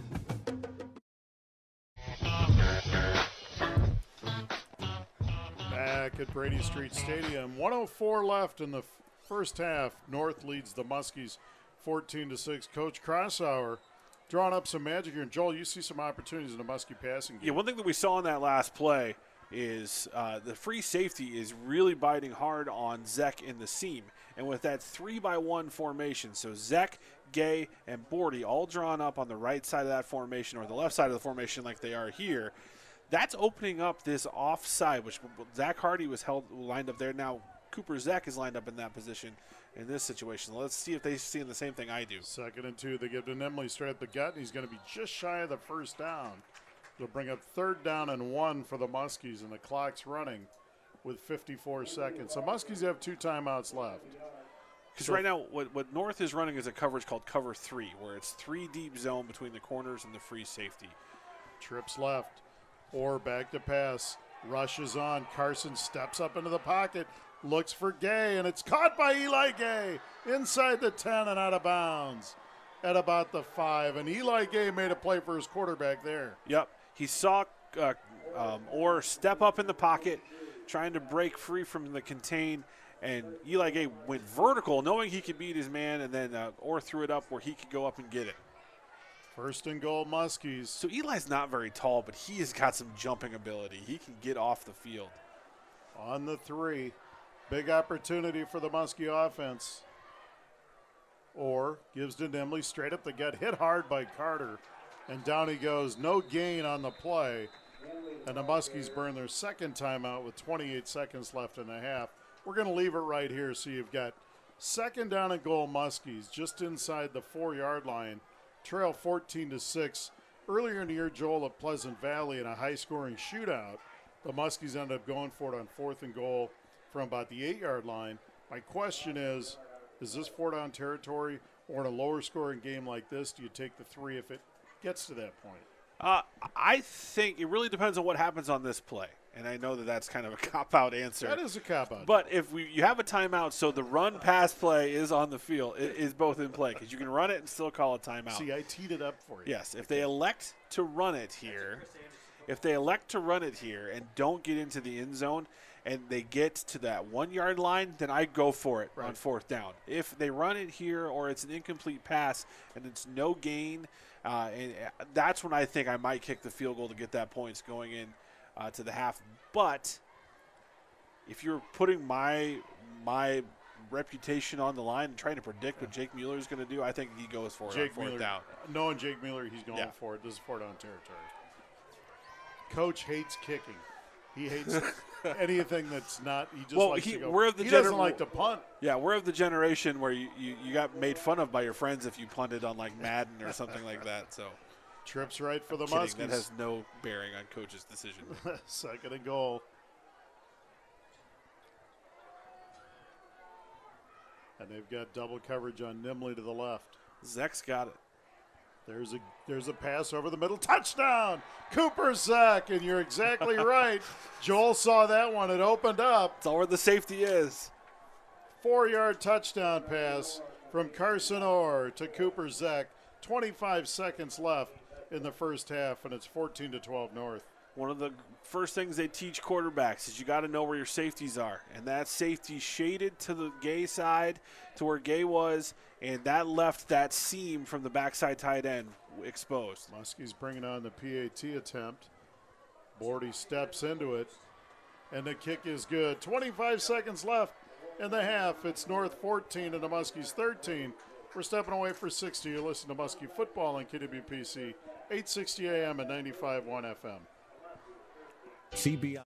Visit Harper Cycling and Fitness, where you will discover the world's best bikes for road, mountain climbing, or city cycling. Stop in and ride away on a new Trek or electric bicycle, professionally assembled and adjusted for you riding around town or across the state. Harper Cycling and Fitness has an agenda to make the world a happier, healthier place by getting more people on bikes more often. Harper Cycling and Fitness in Muscatine is your bicycle headquarters. When you think bikes, think Harper's. Harper Cycling and Fitness is a proud supporter of Muskie football.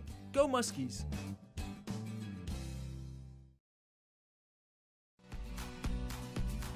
Hello, this is Jimmy Greenhoff from Toyota Muscatine, and I would love the chance to earn your business.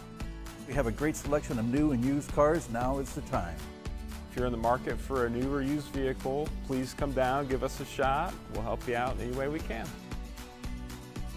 Hi, my name is TJ Deere. I'm the general manager here at Toyota Muscatine. Our information is free, so give us an opportunity to earn your business.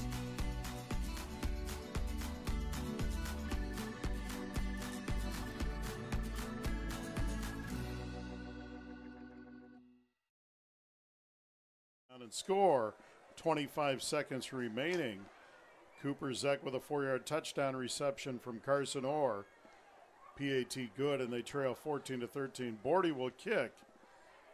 And there's a kick by Carson, and it's going to be Sheedy taking this one at about the 8. He's to the 15, 20, dances up the middle of the 25, where the Muskies get him to the turf. Yeah, good kick coverage there for the Muskies, which was be interesting to see if North, with 3 timeouts of their own, take a couple shots here, trying to push the ball down the field, knowing they get the ball here in the second half. Stay tuned at the half for the Pete's Tap halftime show. And if you're down at Pete's Tap, raise your 40 to the Muskies tonight. 1st and 10 North on their own 25, 18 seconds left in the first half. Let's see if they just run the clock out. They do have all 3 timeouts remaining. And there's a give straight up the gut. And down he goes. Talking decent. TD with a hammer on Schultz. And that'll be the last play of the first half. Folks, we played a half. It's Davenport North 14 and the Muscatine Muskies 13. We're stepping away for 2 minutes. We'll be back with a Pete's Tap halftime show. You're listening to Muskie Football on KWPC 860 AM and 95.1 FM. Hungry? National Bank is proud to sponsor the On the Money program at Muscatine High School. When the volleyball, swim, basketball, and baseball teams score big, they earn money for the Muskie Boosters. Since 1997, their hard work has earned over $55,000 in donations from First National Bank. We are also proud to sponsor the Muskie Football Red Zone. Can't make it to the game? Don't miss a minute of the excitement. Tune into AM 860 or FM 95.1 to hear the games broadcast live. Go Muskies. Member FDIC, Equal Housing Lender.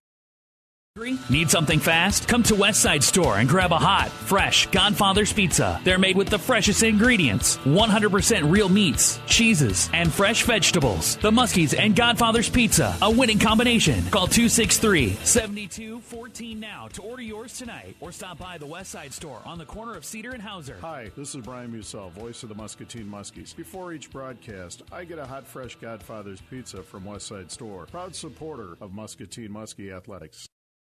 When my hair gets too long, I lose my edge. But when my cut's right, I'm right. I'm back to being me. My dimples activate. My cleft chin becomes cleftier. I get a twinkle on my tooth. And I speak fluent French. Garbage. chaise lounge, mayonnaise. Au revoir. Get in, get out, back to greatness. Download the online check-in app. Great clips. It's gonna be great. CBI Bank and Trust is pleased to be a voice of Muscatine Sports Booster and proud to be the corporate sponsor of the Muskie Media program. Since 1995, it has resulted in donations totaling over $100,000 from the bank to the school. The money is used to pay for special non-budgeted needs. Watch the total grow on the CBI's Facebook page. And go Muskies. Aim high, bank strong. CBI Bank and Trust. Equal Opportunity Lender, member FDIC.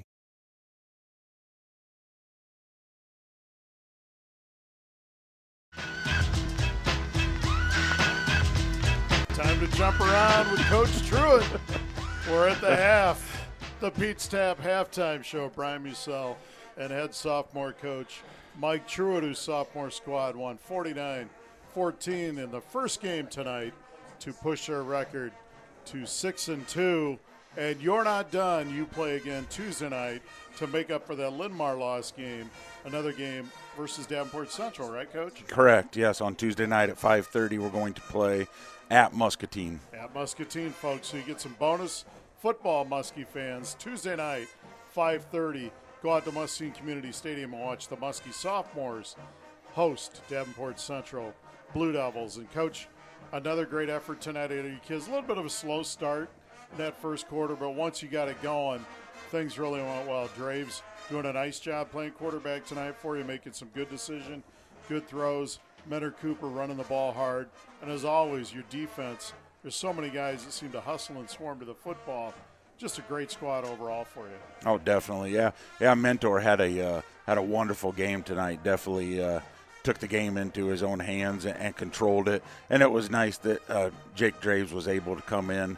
Obviously, we lost our starting quarterback who's playing safety tonight for the varsity. So that was nice for him to be able to come in and take charge.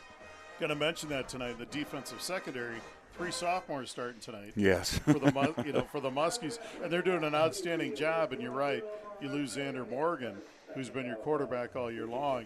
He's playing safety tonight at the varsity level and doing an outstanding job. But that just shows you the depth of that class. You knew Draves could play, and he can play, and he did an outstanding job. Yeah, he did. It was nice, and we knew late Wednesday that it was going to happen, that he was going to move up, so it gave us an opportunity to at least practice. But, he is the backup quarterback, so then I got to come up with a second backup quarterback who he got hurt in the second quarter. So luckily we didn't have to go that far and figure out what we were going to do at that point. Talk about your team as a whole. You knew you were getting a pretty good group of athletes coming in.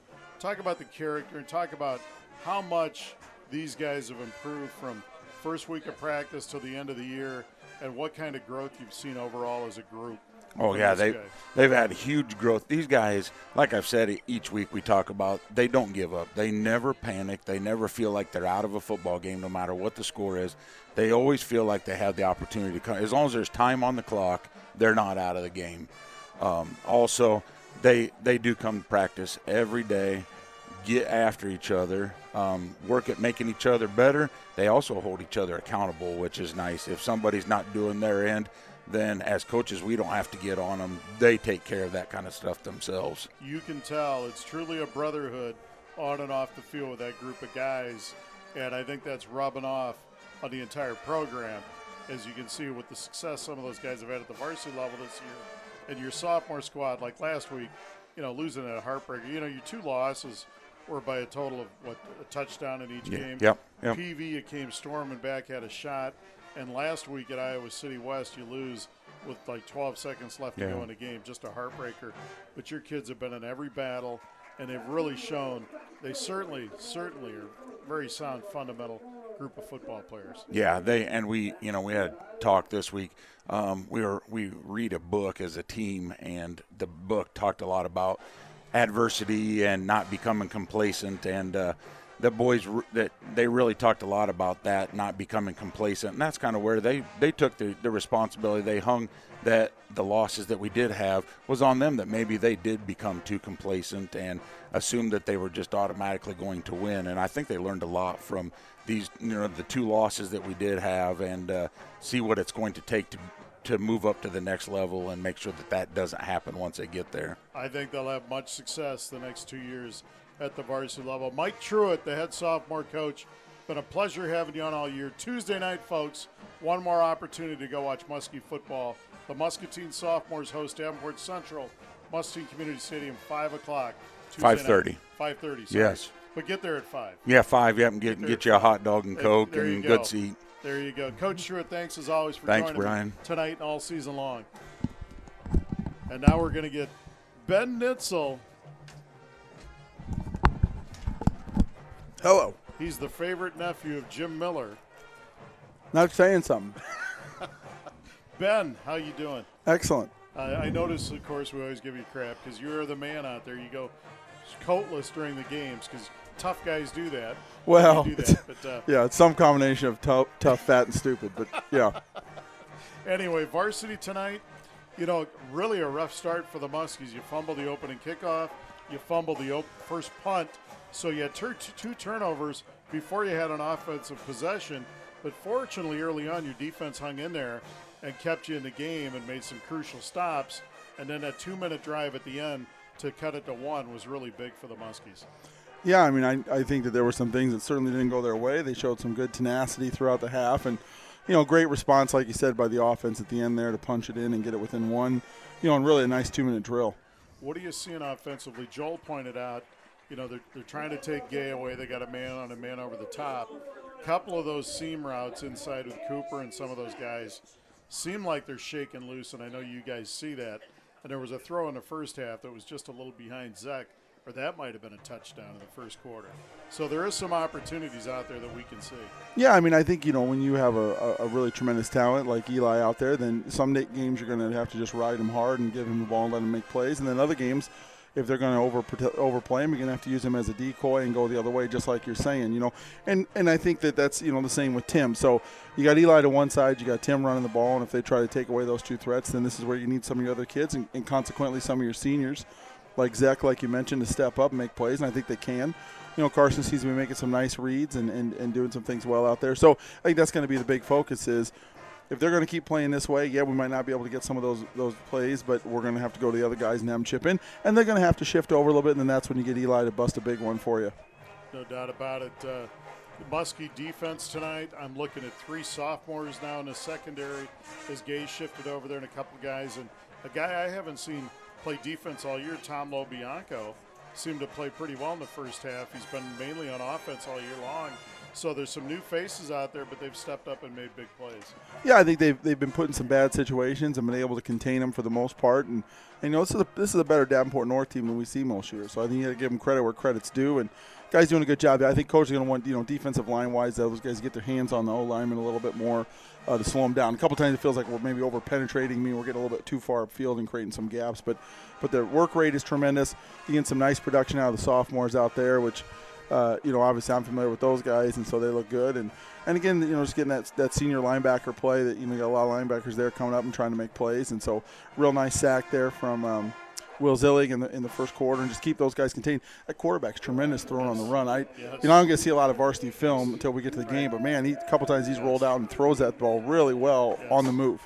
Yeah, we noticed that in the first half really was great on our, you kind of mentioned it's better than average or normal North team. And talk about the resurgence, because they have there's a nice crowd here tonight, really enthusiastic. I remember a few years ago and nobody was here, but this seems to be a program that's made some pretty positive strides. Well, yeah, absolutely. I mean, I think you get some talent in here. That's kind of high school football. You get some coaching that is dedicated. I don't know what all they're doing, but it seems they've got things moving in a good direction for them. They're very competitive.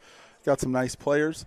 Obviously we got a very talented sophomore class, so that was going to be always a tough game for them. But, yeah, a nice crowd out here. They actually have a band instead of playing CDs this week. And, so everything is just on the rise. It's very impressive.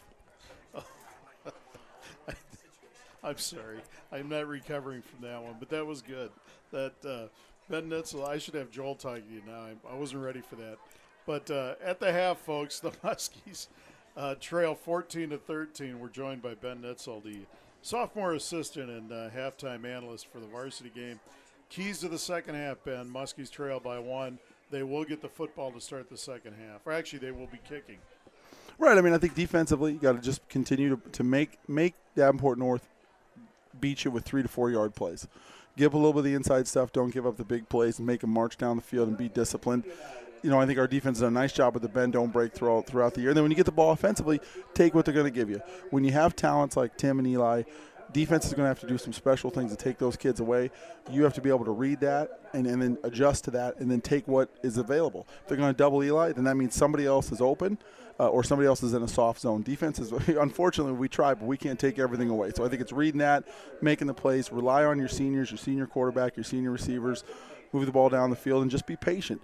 You know, this was always going to be a tough game. Like I said, this is a tough Davenport North team. And so it's going to be a tough game. You know you're in for a dogfight, and just keep yourself in it till the end, and you'll be victorious. Ben Nitzel, everybody. Ben, thanks for joining me, and thanks for joining me all season long as always. Great insight and great comedy, and you can't beat that anywhere. So, Ben, thank you, my friend. My pleasure. We'll see you Tuesday. For joining. See you Tuesday night at the Muskie Softs, host Davenport Central. Folks, you're listening to the Pete's Tap halftime show. Going to take a 2-minute timeout. Joel Crosshour will be back to give you some first half recap. You're listening to Muskie Football on KWPC, 860 AM and 95.1 FM. Bob.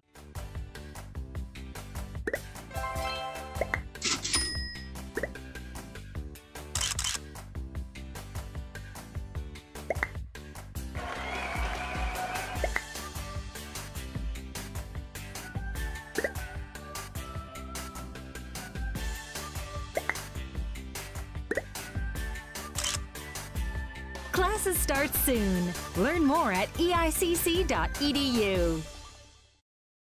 If your bathroom is dull and boring, stop by Rivo in Muscatine to view Kohler bathroom and kitchen products. Rivo's showroom will help you with ideas and work with you to create a custom design. Is your sink stopped up? How about a dripping faucet? Rivo's talented team is ready to handle your plumbing problems. Rivo is the area's leading plumber and is now available to customers on the Illinois side of the river. Rivo is family owned and dedicated. Enjoy personalized service located at 1010 East 9th across from Family Video in Muscatine. Like Rivo on Facebook for examples of their work. Uptown Motors reminds you it's time to winterize your vehicle, and Uptown Service is here to help. We'll inspect your vehicle's tires, belts, hoses, and more for the weather ahead and recommend any work to be done, including engine tune-ups. With winter driving comes an increased risk of collision.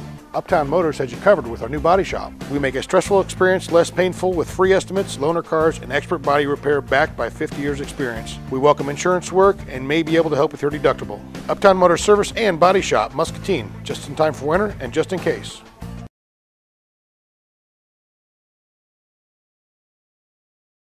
Ken LaRue, co-owner of Quality Transports, inviting you to see our 21-passenger bus or our 12-passenger limo. We can take your group to a ball game, the casino, shopping, wedding receptions, or out for a fun day on the town with family and friends. Schedule now. Weddings or family events, traveling together is more fun. Quality Transports has you covered, safely and on time. Reach us at 563-770-0156. Thank you. Muskies trail Davenport North 14-13. The Wildcats lead the Muskies. Statistical leaders for the first half for the Wildcats of Davenport North. Jack West, 10 of 14 for 106 yards with 1 touchdown passing. Cade Schultz, 4 carries for 18 yards with 1 TD. 3 catches for 43 yards for Cade Schultz as well.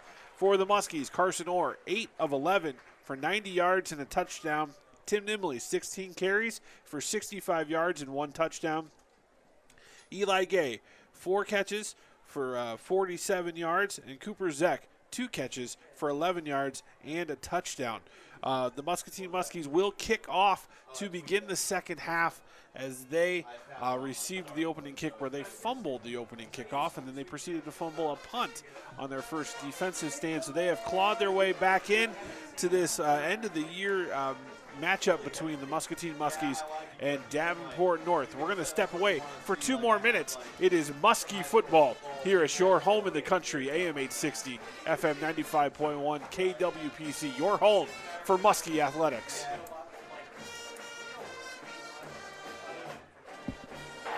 Community Bank and Trust is a proud supporter of area high school athletics and activities. You can find Community Bank and Trust locations in Columbus Junction, Muscatine, Wilton, and Wapello. Here's to a great year in the classroom and on the field. Visit Community Bank and Trust online at www.commbk.net and download the free. Home is your most valuable asset. Protect it with a metal roof from Affordable Metal Manufacturing. After a hailstorm, we had damage to our roof. We got a new steel roof from Affordable Metal. The service was excellent. The contractor put it on really fast, and my wife and I love that our new steel roof has added value to our home. Call Affordable Metal Manufacturing in Muscatine at 563-264-8212 and ask about their standing seam roofing sale.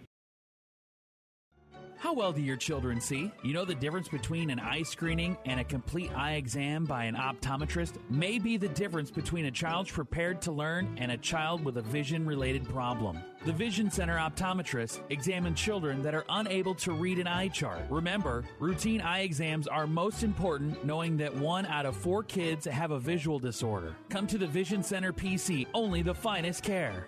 Vision Center PC is a proud supporter of the Muskies. Home of the 40s, serving Muscatine, Wilton, West Liberty, Iowa City, and the Quad Cities area for years. Pete's Tap serves appetizers, wings, burgers, fish, and more. Their hours are 11 to 11 Monday through Thursday, 11 to 2 a.m. on Friday, 11 to 12 on Saturday, and noon to 10 on Sunday. Pete's Tap has over 30 different sauces for wings. Take advantage of their abundant sauces during Monday's 50-cent wings. Make Pete's Tap your home for wings, beer, and sports. Pete's Tap. So much more than a bar, come as you are. Pete's Tap proudly supports Muskie athletics. Go Muskies!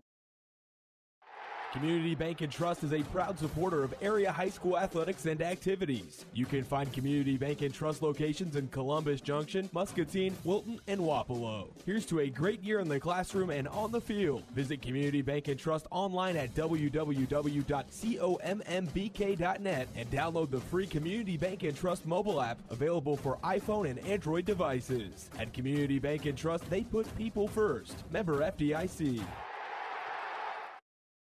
8 points was a lead they couldn't overcome, but it sure felt good going into the half down 1. Yeah, it really shifts the momentum back into Muscatine's favor. They really kind of won the second quarter, which is what you want to do in a 4-quarter game. You have to sometimes compartmentalize in the first quarter.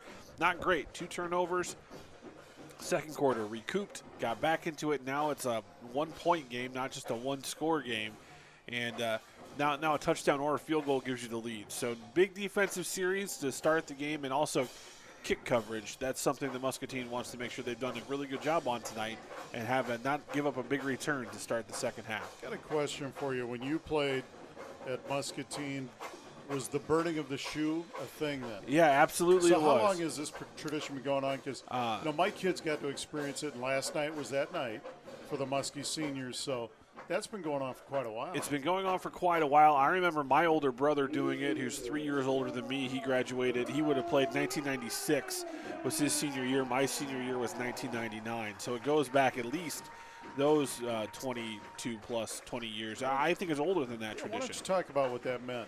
I mean, because it is really a cool thing. It's a really neat thing. One of the first articles I ever wrote for the Voice of Muscatine was on the burning of the shoe. It was the first year we ran the newspaper.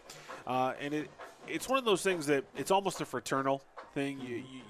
People who have all, your son Jake, he had probably similar experiences to what I had. And you burn that shoe, and it's symbolic. It's kind of a passing of the torch, if you will, and a passing of your own personal self from that journey as part of the Muscatine football program now into adulthood. And there's some things that you remember. I vividly remember not appreciating it as much as a senior as I did, as I was rehashing and writing that article as a 34-year-old man versus being an 18-year-old. And I know that that's probably something that these young men, as important as it was, and there was a great photograph of the ceremony last night that was taken, they'll remember it a lot more 15 years from now than they do, 24 hours later. It's certainly symbolic of the brotherhood they've built for many of them for many, many years, even before high school, of being together and being one unit. And it's really, I know 2 of my 3 sons went through it their senior year. They were really, they came away. It's an emotional event. It's a big deal. And I think of the teammates that I had, and I run into them every once in a while in the community, and so many have moved away, many still live in the community, and we all have those memories that we shared together. There's unique exchange of electrons on a team, like a football team. And I was fortunate. My class at the time was the winningest class in school history. We were the first class to never have a losing season in Muscatine high school football. That long has been broken for many classes. But we all kind of hold that true, as we were the first to kind of built upon that conference championship foundation from 1997 and to build through this. And we take pride in that. Burning of the shoe is such an important step in that maturation process through the football program. And those people who have, whether you seen your first year, senior year is your first year playing football in high school, or whether you were there from freshman year up all the way through, it's important because you've sacrificed the time. You've sacrificed the easy things of sleeping in in the summer to do the work, to be out here on a Friday night as a member of the program. And that's something that Coach Mueller has done a great job of building upon these traditions. And the team write a book as a team. They do so much beyond just what they're doing as football players. 40 to start the second half of the West Side Store Godfather's Pizza kickoff, and it's a short kick. And Sheedy comes to take it at the 15. Reverse. And it is a reverse to Wiseman. He's over the 20 and taken down by Eli Gay at the 23. So North will start the second half, 1st and 10 on their own 23. If you just joined us, North leads the Muskies 14-13 here as we kick off second half action. Thank you, Pete's Tap, for sponsoring our halftime show. Do you have the Pete's Tap koozie? The 40s koozie? I don't. I don't have one either. I've got one for 25-ounce can. But were you using that when my Dolphins beat your Bears this past weekend? I should have been. I had to get low a shot blow, in. Joel. I had to get one in. 1st and 10 North under 23 West. He gives to Schultz over the right side. The Muskies string it out. Yeah, and nice. Down he goes. Thomas Lobianco with another good play from his defensive end spot. Yeah, big tackle for loss there from the senior up front. Back down to the 19, a loss of 4. It'll be 2nd and 14. Played really well. Yeah. At that end spot. Literally tripped him up there. He was able to knock his feet together. Twins right, single receiver to the left. On 2nd and 14, West. He gives it over to Schultz, left side, big hole up the middle. 25-30, look out, 40, 45, midfield, 40, 35, 30, and out of bounds is Broders with great speed, runs him down from behind. A huge run by Cade Schultz into Muskie territory down to the 22-yard line. Big run there for North, but what speed Broders showed. 4 yards. But Broders showed a tremendous speed chasing that play from behind and getting him out of bounds, which, yes, it's a big play. It's what you want to avoid. But you kept him out of the end zone. You're giving your defense a chance here to hold him. Huge run. Did I do the math right on that, Joel? 64? Sure. 14, 36, I think so. Better you than me. 1st and 10 on the Muskie 22.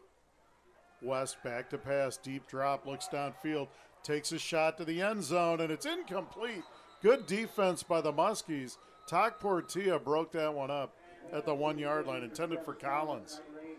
Yeah, good position there from the Muscatine safety. Almost had a chance at an interception there. Bring up 2nd and 10 now on the Muskie 22-yard line. North busts off a huge run on the second play of the third quarter. They lead 14-13. And that run might have put Schultz over the 100-yard mark for the game. Wilmington left. Collins and Sheedy to the right. Wiseman in the backfield. There's West. He rolls to his right, rushes on, steps up. TD in pursuit. Down he goes. Togendeson back at the 28. He's going to lose 6 on the sack, and it's going to be 3rd and 16. It's a great pursuit from the Muskie defensive tackle. He shows so much speed in pursuit there. And the blitz from Shelengowski made West uncomfortable the whole time. Good coverage sack as well. What a future he's got. Yeah, he's fun. 3rd and 16. Muskie defense trying to hold again here. Early in the second quarter, North converted on a 4th and 19 for 29. Trips right. West back to pass. Sets, rushes on, takes a shot down the middle of the field, and that's intercepted. It looks like Xander Morgan, the sophomore, at the 6-yard line. Great coverage by Morgan. Great coverage by all the Muskies. They're going to spot it at the 7, and a turnover for North. It just goes to show you how important it is never to give up on a play. Brandon Broders could have easily been like, oh, there it is, and not run that play down from behind. The pride that he had to get there, make the play, show the speed, tackle him out of bounds leads to a turnover for Muscatine. It all stacks up upon each other, and you love to see players like that. I don't want to let that play go unnoticed. 2 by 2, 1st and 10 Muskies on their own 7. Or play action. Takes a shot downfield. Ooh. It's intercepted. On the other side, and this is Cade Schultz, I believe, and the Muskies get him to the turf around the 35-yard line as Bordy and Hardy get him to the ground. And let's see, no, it's 28. It's Wiseman, Elijah Wiseman, and there is a defensive flag, holding. and it's defensive holding, and that's a 3rd or 4th holding. I didn't see that flag initially, Joe. Yeah, it's all the way on the far side of the field, and so it looks like they're going to call that defensive holding, so that will negate the interception, and that will give Muscatine a 1st down. So Carson was throwing it to a spot, and you know why Gay didn't get there, because he was being held. Mm-hmm. And, yeah, it looked like it happened in the first 5 yards or so. Okay, so now they're trying to figure out where the spot was, because the sticks started to move before they even. They were on the 7, so. All right. March it off to the 17. So it's 1st and 10 Muskies after the penalty on their own 17-yard line. That's a huge penalty. Vision Center PC, leaders in eye care. See them in Muscatine, Tipton, and Wapello. And affordable metal manufacturing, roofing, siding, trim, by Factory Direct with the personal touch. Or in the pistol, back to pass over the middle. He's got Cooper Zek. Zek out over the 25 to the 26. Going to spot it actually right at the 25, a gain of 7. And again, because Muscatine has been able to run the ball effectively, the play action's starting to work. 2nd down and a short 3 at the 25. 2 by 2 for the Muskies.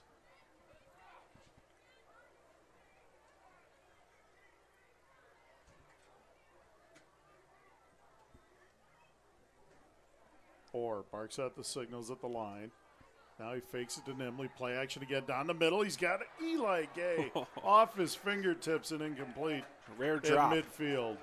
A rare drop from Eli Gay. And Joel, you talked about that at the end of the first half, and now the Muskies have seen that in the middle of the field, and they're taking their shots now. Yeah, they saw it long before I ever did, I'm sure. But it's some vulnerability. You know, you read the safeties and you see how you have to make that safety pick. So if you run 2 seam routes, 2 vertical routes in the center, you're basically playing keep away from the safety, and he has to pick a side.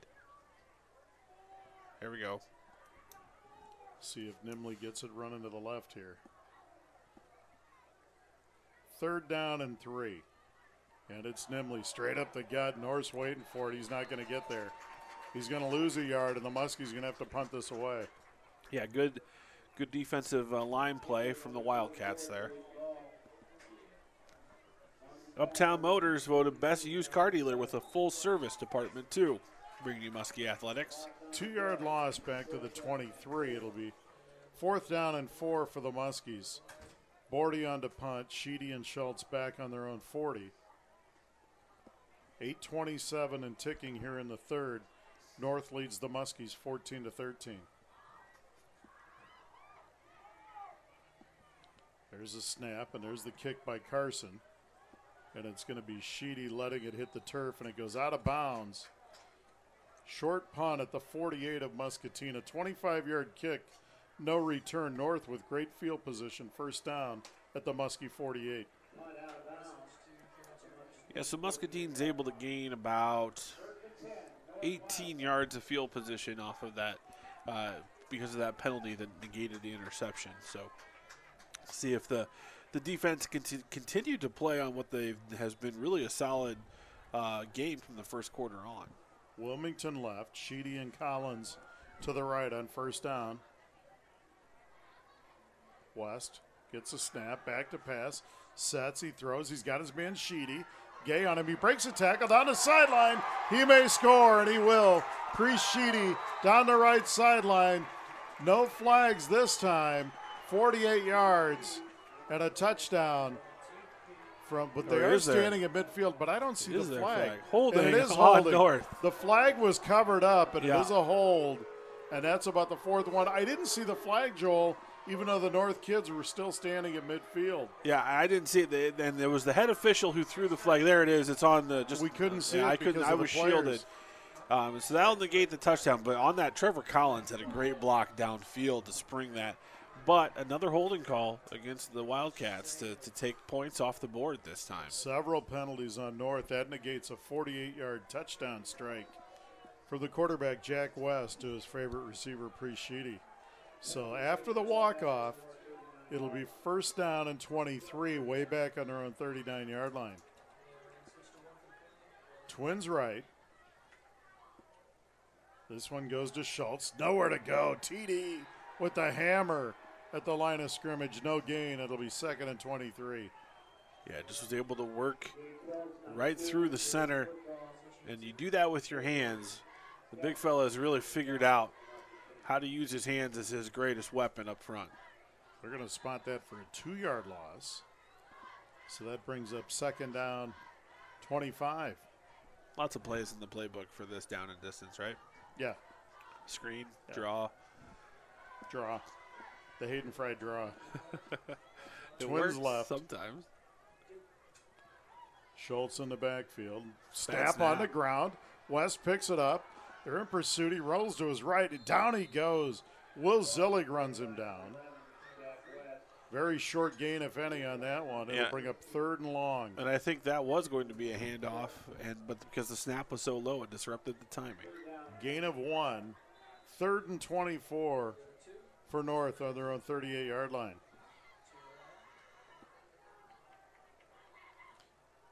So a defensive hold has negated an interception for North, and an offensive hold took away a touchdown here in the third quarter. Twins left.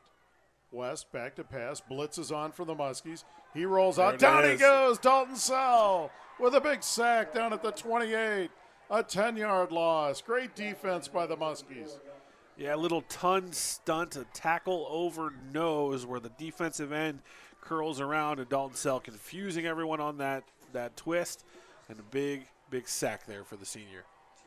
Schultz will punt, stands on his own 15. Eli Gay back on his own 35. 6:05 and ticking in the third. And North leads the Muskies 14-13. Good snap. There's the approach and the kick. And Gay takes it at his 35. He stutter steps, breaks a tackle. There's a flag.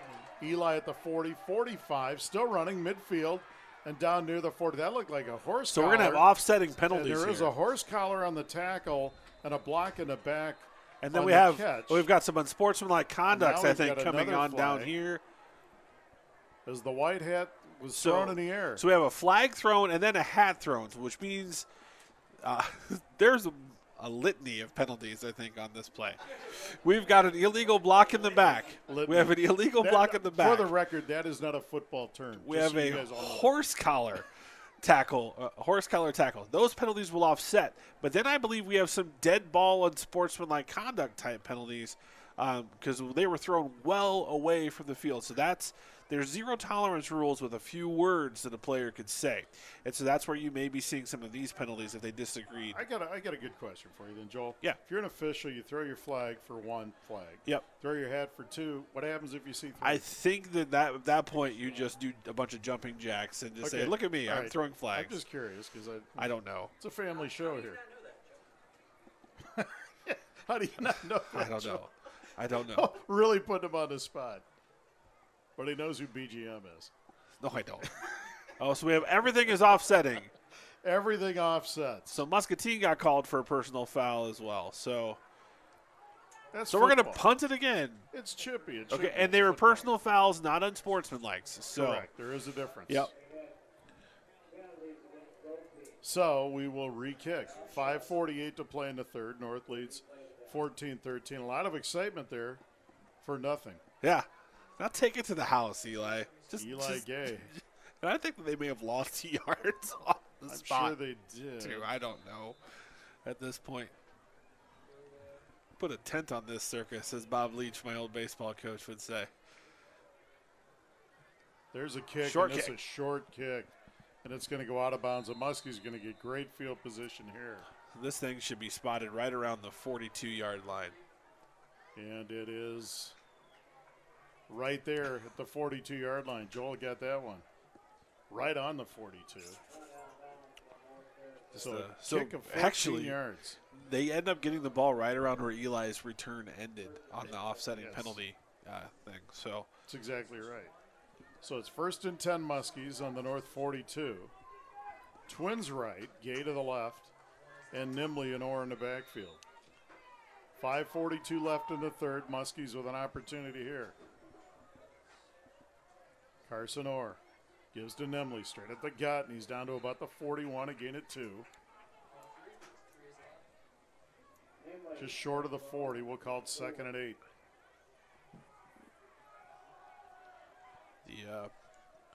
This game has really kind of gone back and forth in the trenches, but Muscatine's had some really good plays off their offensive line, and then North has really done a nice job on defense as well. North's been stout up front. Zek and Gay shift. On 2nd down, and we'll call it a long 8. Orr back to pass, sets, flares it over the middle, incomplete. He had no time to get rid of that. Yeah, that was a 51 in pursuit, Logan Stewart. The screenplay was in effect there, but good pass rush there from Logan Stewart, and just rushed it because it was there. There was a wall of offense surging on the Wildcat defense there. 3rd down, long 8, just inside the 41. Stewart, 6'1", 240, and a force up front for the Wildcats. Trips left for the Muskies. Nimley stands behind Orr. Carson back to pass, sets. Now he steps up, takes a shot. He's got a man open. It's Hardy, or it's Zek at the 30, 25, and down to the 24. Cooper Zek down to the 23. 18-yard gain, 1st and 10 Muskies. Yeah, Zach not only with the great completion, but making a man miss, getting some extra yards after the catch. He's had a really great year as a senior tight end for the Muskies. Cooper Zek's just a good all-around athlete. Twins to the right, Hardy to the left, 1st and 10 Muskies. Orr rolls to his right. There's the wheel route for Gay in the corner, and it's incomplete. 2nd and 10. Yeah, Orr did a nice job reading the coverage, throwing it to the outside, not getting baited into throwing it to the inside where there was safety help. Put it in a spot where only Gay could get to it, and just out of reach for the senior to the sophomore. 2nd and 10 Muskies from the North 23. 14-13 North, 4:37 left here in the third quarter. Eli Gay and Zach Hardy to the left. Carson Bordy wide right on 2nd down. Orr gives to Nimley, straight up the gut. Tim Nimley down to about the 20. He's going to gain 3. 3rd and 7. I want to mention some of the Muskie offensive linemen here that have done a great job. Lobianco going both ways at left tackle. Brandon Bryant, left guard. Tanner Niehaus at center. You've got Shane Mathias, right guard, and Xander Stolfus, the sophomore right tackle. They've done an excellent job tonight, giving Carson Orr time to throw and Nimley holes to run. 3rd down, we'll call it 8, just outside the 20. And North jumps into the neutral zone. The Muskies are going to get 5. Yeah, North is not even being shy about this at all. They are stacking a safety directly over wherever Gay is as the receiver. They are double covering Eli Gay, saying, here we go, Muscatine, find another receiver to beat us because we're not going to give up the big play to your big play receiver. And we saw it in the first half. Hardy came up with some big catches. So let's see if Bordy and Hardy have something up their sleeve. Muskies, third down, a short 3 just inside the 16-yard line. Into the First National Bank red zone. They give it straight up the gut to Nimley, and he's going to be short of the first down. Down to the 15. It'll bring up 4th and short. Go see Wayne Johansson and Scott Engstad at First National Bank of Muscatine. Fourth down. And we'll call it about 1.5 yards from the 15. Big play for the Muskie offense.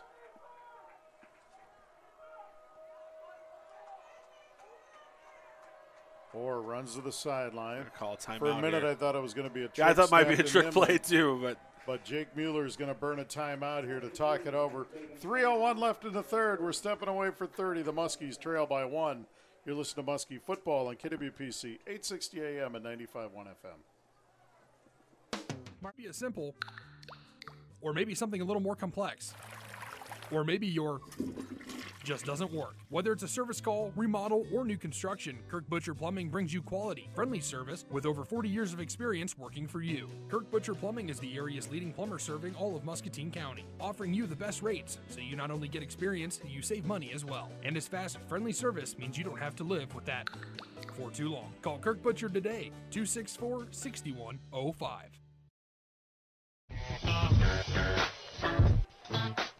Back at Brady Street Stadium, Brian Musell, Joe Crossauer. 3:01 to play in the third. The Muskies trail 14-13. Big fourth down play. Jake Mueller calls his first time out of the second half. Muskies have fourth down and a long yard. They've got to get inside the 14. They go trips right. And Nimley in the backfield behind Orr. Man-to-man. And there's Orr. He gives to Nimley over the right side. First down, Nimley. Inside the 10 and down near the 6. Good hole over the right side, and it's first and goal Muskies. They're going to spot this at the 5, a gain of 10. When you go straight to that cover 0 man-to-man coverage, if you bring a safety into the box, yes, you've got 8 men in the box to defend the run. But if you break through that first layer, it's open field, and that's what Tim did. Twins right on first and goal. Hardy to the left. Orr gives to Nimley over the left side, and he's taken down, and a good play again by Stewart. Logan Stewart wraps him up for a loss of about 1 yard. It'll be second and goal. Yeah, Logan Stewart with a good tackle there. And it's a good thing he came up with that because Tim was going to the touchdown zone.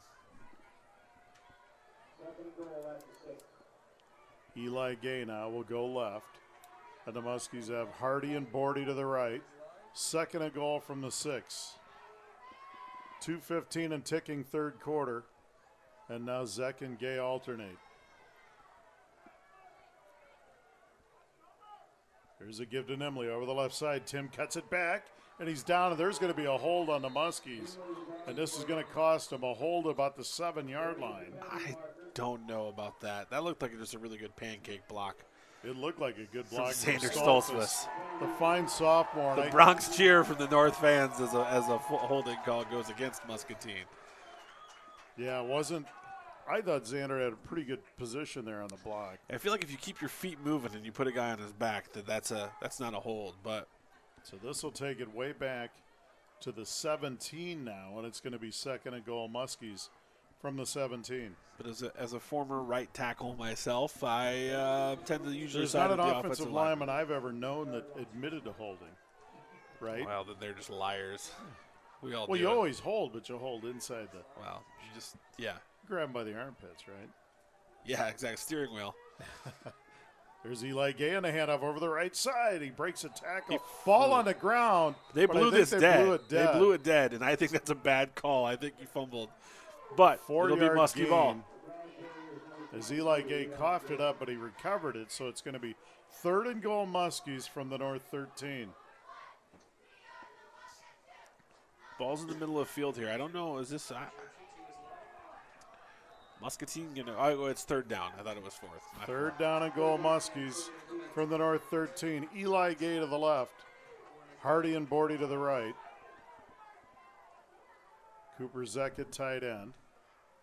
Or play action. Looks, takes a shot, intercepted over the middle of the field at the 5. And he's out near the 15. And on 3rd and goal, the Muskies turn it over. And a big interception that time by number 44, Hunter Kelly, who makes a big defensive stop for the Wildcats.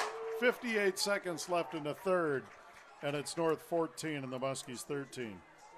Yeah, great interception there from 44. The outside linebacker, Hunter Kelly, he was able to drop. He showed, he kind of lurked. That's almost like a spy situation where he kind of gets small and slowly drifts back into that seam. And what's been a bread and butter play for Muscatine, that's a good adjustment from North's defensive staff. Wiseman in the backfield. West gives to Wiseman over the right side to the 15 and taken down from behind. TD on the stop, and Xander Morgan came up to help.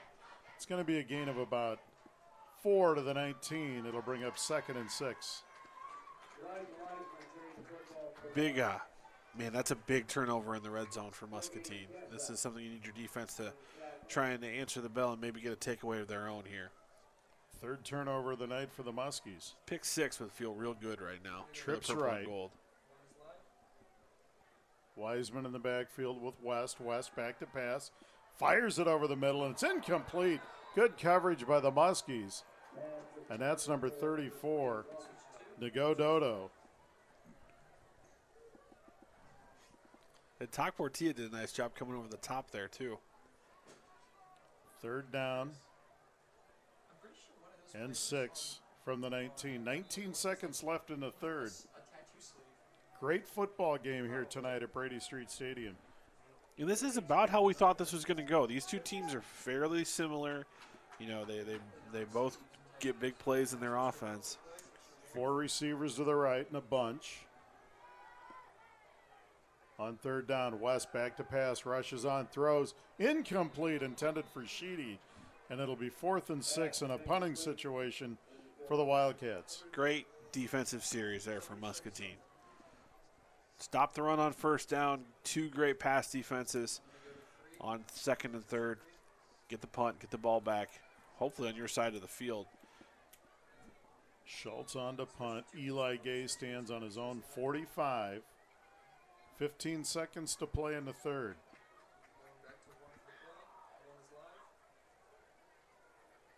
Good snap. Schultz steps into it. Blocked!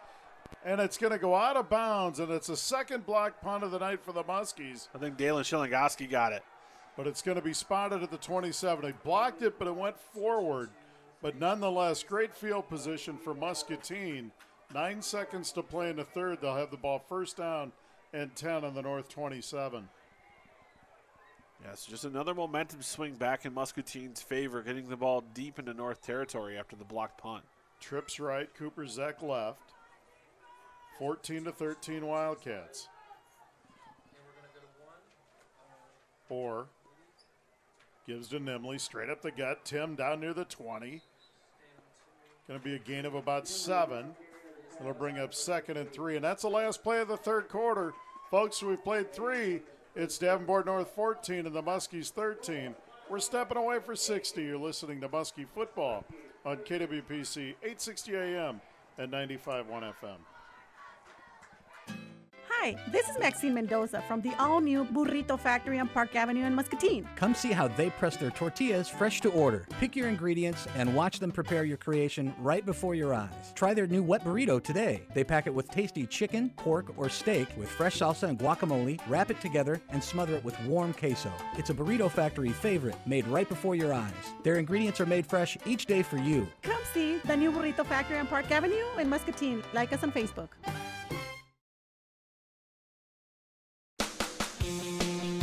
Protect your home with Bosch Pest Control. Bed bugs, Asian beetles, spiders, fleas, crickets, termites, moles, and more. Bosch Pest Control uses cutting-edge technology to protect your home from these annoying pests. Bosch Pest Control is always training their technicians so they'll be able to provide you with the best service and protection. Bosch Pest Control, across from Harper's on Grandview Avenue, South Muscatine. Don't squash them. Boschem. Left side, Tim 20, 15, Touchdown. 10, 5, spins, touchdown. Muskies, Tim Nimley from 20 yards. And the Muskies go on top, 19-14, with 11:54 left in the football game. Just a great stretch play there from the Muskies. Good blocking downfield from the receivers on the second level. And Tim turned the corner, and there was just nothing but green in front of him. And since they were already down one, this is a two-point conversion situation. You know, if you get the extra point, it doesn't matter. You know, this is a situation where you can get that lead to 7 from the Muskies. Trips left, Muskies going for 2 to make it a 7-point game. They throw it over the middle for Gay, and he catches it. 2-point conversion is good. 11:54 to play in the game. It's Muscatine 21, Davenport North 14. We're stepping away for 6 years. Listen to Muskie football on KWPC 860 AM and 95.1 FM. First National. Known for their honest and friendly service, Trucks Unlimited of Muscatine is a family-owned business where your vehicle is in reliable and capable hands. Truckers can have their trucks inspected to meet DOT requirements, and RVs can be serviced, and camping supplies are also offered. Schedule an appointment to get your air conditioning checked for your truck, big rig, or motorhome.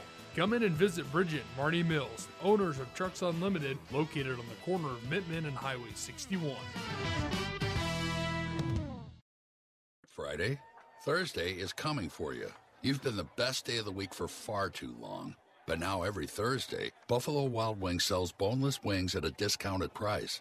That's right, Friday. Thursday's looking real confident. And it's not afraid to use partial priced wings to be the big man on the calendar. Boneless Thursdays. We do it for you. Buffalo Wild Wings. Wings, beer, sports.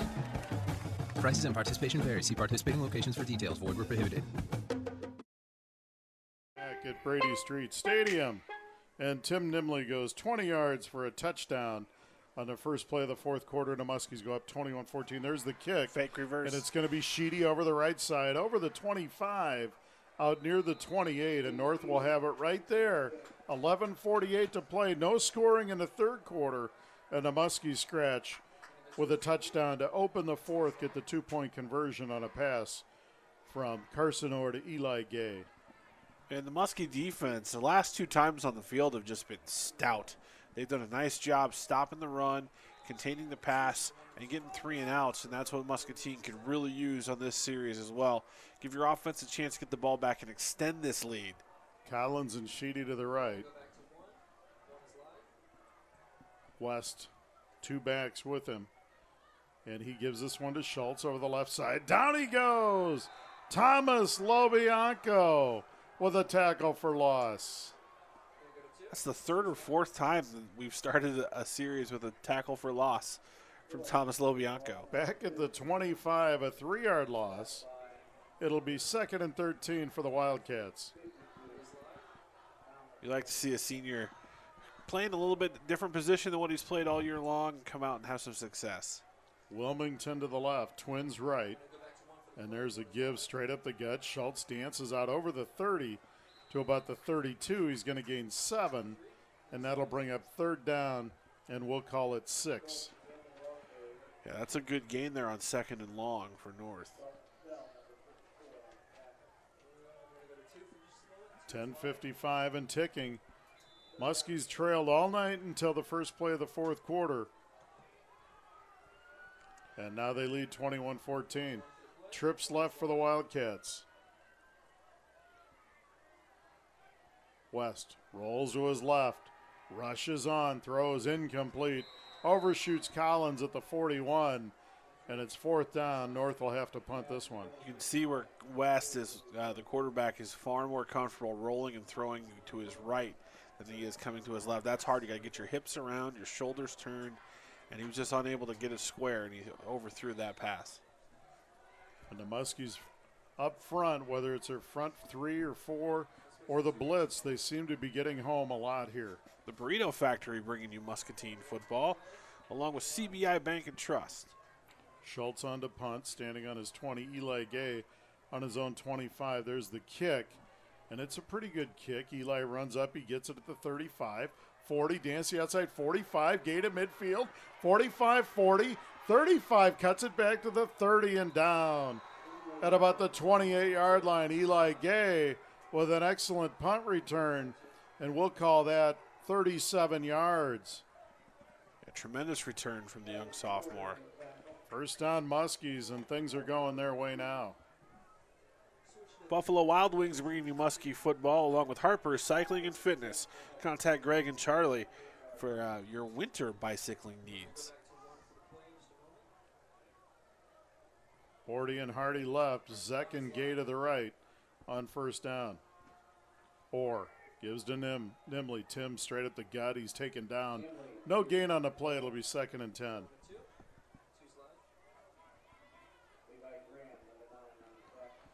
Muskie's not getting anything on first down there.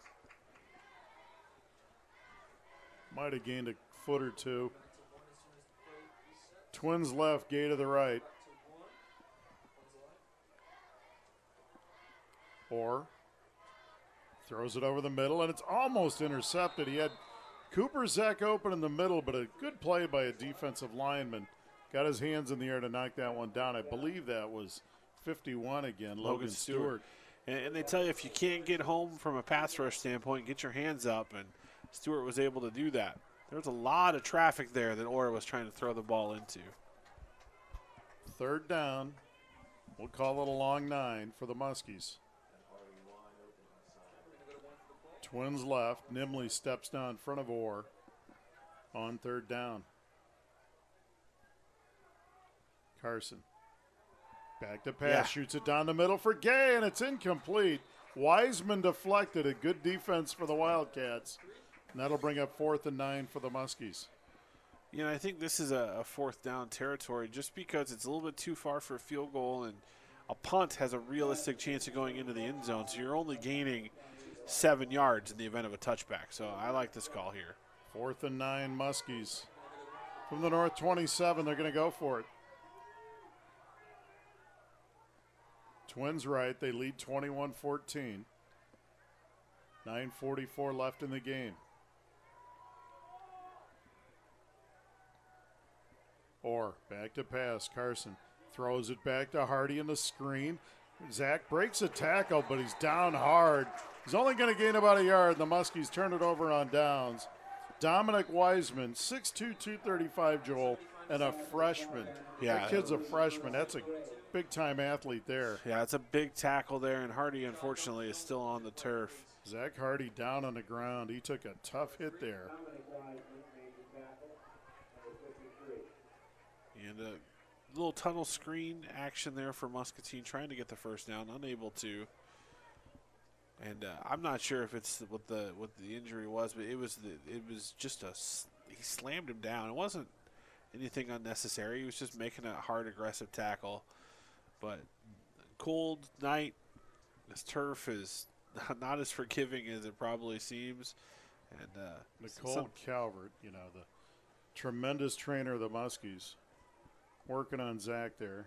Yeah, you wonder if his wind, maybe he just lost his air. He gets up, walks off under his own power. That's a good sign for Zach.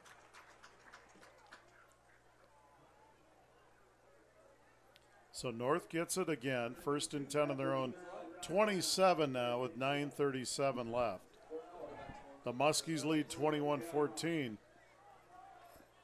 Vying for a winning season. 2-by-2 for the Wildcats. And back to passes West. He looks. It's intercepted. Brennan Broders at the 35. That is as good of a linebacker interception as you're going to see. Dropping into his zone, just reaching up and snagging it with his hands. Broders, tremendous pick there. Broders with a great interception for the Muskies. This is 4th, I think, on the season. Yes, and he's had some huge interceptions, and that one as big as any. 1st and 10 Muskies now on the 35 of Davenport North. It's a great hands catch from a linebacker, too. What an entertaining game this has been. A lot of ups and downs. Trips left for the Muskies. 1st and 10. Orr gets it. Gives to Nimley, straight up the gut, and Tim torpedoes inside the 35 to the 34, gain of 1. Tough sledding inside right now. Zach Hardy back on the field, too, for the Muskies. That's good to see. 2nd and 9 Muskies from the North 34. Bordy and Zach Wright. And the Muskies have twins left, and it's Hardy and Gay. Muscatine Community College bringing you Muscatine Athletics. Or rolls to the right, down he goes. He's hit hard. And it's Brant Carter again. That front four of North has been tough tonight. Throws him for a loss back to the 39. He's going to lose 5. And that'll bring up 3rd and 14 for the Muskies. Yeah, they've really been active up front for the Wildcats. And I actually thought in the last series, or excuse me, a few series ago, that they should try that quarterback keep because it didn't look like they were respecting it. But North was all over at that time. 3rd and 14 Muskies from the North 39. 8:20 and ticking in the 4th. Orr. Back to pass, going to take a shot, loses it, fumble, ball on the ground. Call it incomplete. And they call it incomplete. So it's an incomplete pass, and I'll take it, Joel, but I am not sure. Yeah, I think if we were at a level above, that this would be one that they would review, and that might come back in North's favor. But we have replay technology that you can see at thevoiceofmuscatine.com immediately following the game, or on YouTube at Voice of Muscatine. Subscribe to their YouTube channel. But the officials don't have that luxury that we do. Channel 9 and 709 all weekend long. Now the Muskies are going to punt. They go empty, and Orr will pooch punt this, and he does. And it's down and out of bounds inside the 20. They're going to spot it at the 17-yard line. So a 22-yard punt out of bounds. North will take over, first down on their own 17. With 8:11 to play, the Muskies lead 21-14. Yeah, that's that fumble interception debate is about a 38-yard debate. That's the difference in that, is having the ball out by your own 50, out by midfield versus having it inside your own 20-yard line. And that's why people get worked up over that. It's the field position impact. North comes out now. They've got 2-by-2 on first down. And the Muskies jump into the neutral zone. So it's a little punchy on the home side from the official standpoint. And I actually feel like this game has been fairly officiated. The holding calls I've seen, several of them, and they are good calls. Even Muscatine, they got called for a holding that took a touchdown. And off North's the board. had several offensive and defensive holding calls tonight. So as critical as I am of the officials, I actually feel like they've done a decent job tonight. 1st and 5, West back to pass, looks, throws to the slot to Sheedy. He's at the 20, dance outside 25, 30, and there's a flag. There's going to be a block in the back on the edge, and this one's coming back. Yep, Jonah Cook looks like he got pushed in the back on that. And it was right there in front of the official, and he threw the flag. So it's going to be holding on North.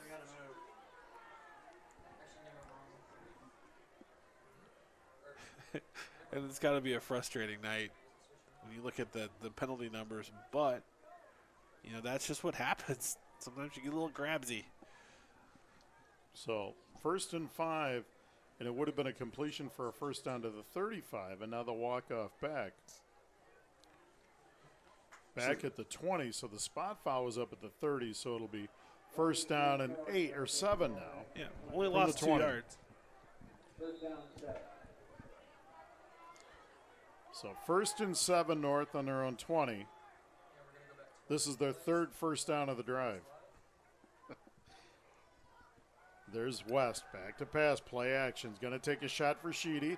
Up in the air, and it's incomplete. Good defense on the play by Eli Gay. Hand fighting from both the receiver and the defensive back. All guys playing the ball. There was contact, but it was mutual. There was mutual contact on that.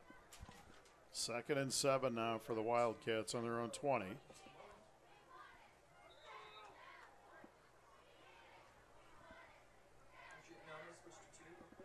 Non-emergency transport bringing you Muscatine Athletics along with Community Bank and Trust. 2nd and 7 from their own 20. West. Shovel. Back-to-back shovel pass in the middle. It's almost intercepted by TD. He was there and Sal ran into him, and he dropped it. That would have been fun to watch. And now it's 3rd and 7. That would have been maybe a rumble, a bumble. You imagine TD rumbling in the end zone with that one? That would have been awesome. Slap hands if that had happened. 3rd and 7 Wildcats from their own 20. 7:51 left. The Muskies 21. Davenport North 14.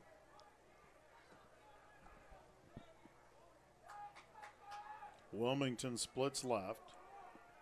Sheedy and Collins to the right. Wiseman in the backfield. West rolls out to his left. Rushes on by Shelengowski. Throws, and it's incomplete. Shelengowski with great pressure, and he just didn't have enough time to set his feet and make a good throw. And North will punt this. Yeah, he did a really nice job there. I think the official did just tell him something about, hey, maybe next time ease up on that, because there have been a couple of close ones, and we all know how that has changed in football, and the quarterbacks are being protected more and more. So there was no roughing the passer, and I didn't think it was roughing the passer, but the official you could see was having a conversation about, hey, good job not doing it, but next time don't. It was an NFL roughing the passer. There's the punt by Schultz. Muskies have blocked 2 tonight. It's going to bounce and go out of bounds at about the 46-yard line. So a 34-yard punt, no return. Muscatine with the ball, first down. On it looks like they're on 47-yard line. In field position has been a real factor in the second half. Muscatine has been on the advantageous side of the field position game, always having the ball ahead of their own 30-yard line. And that makes a huge difference in how you can approach your offense. And then they've been able to pin North deep and not give them really much opportunity. Here's Orr. He gives to Nimley. 10, big hole, midfield, 45. Now he has a fumble, ball on the ground, and North recovers it. The 44, a good hit from behind. Cade Schultz. By was it Cade Schultz with the hit? I had number 2, Cade Schultz on the hit there. I thought it was Sheedy.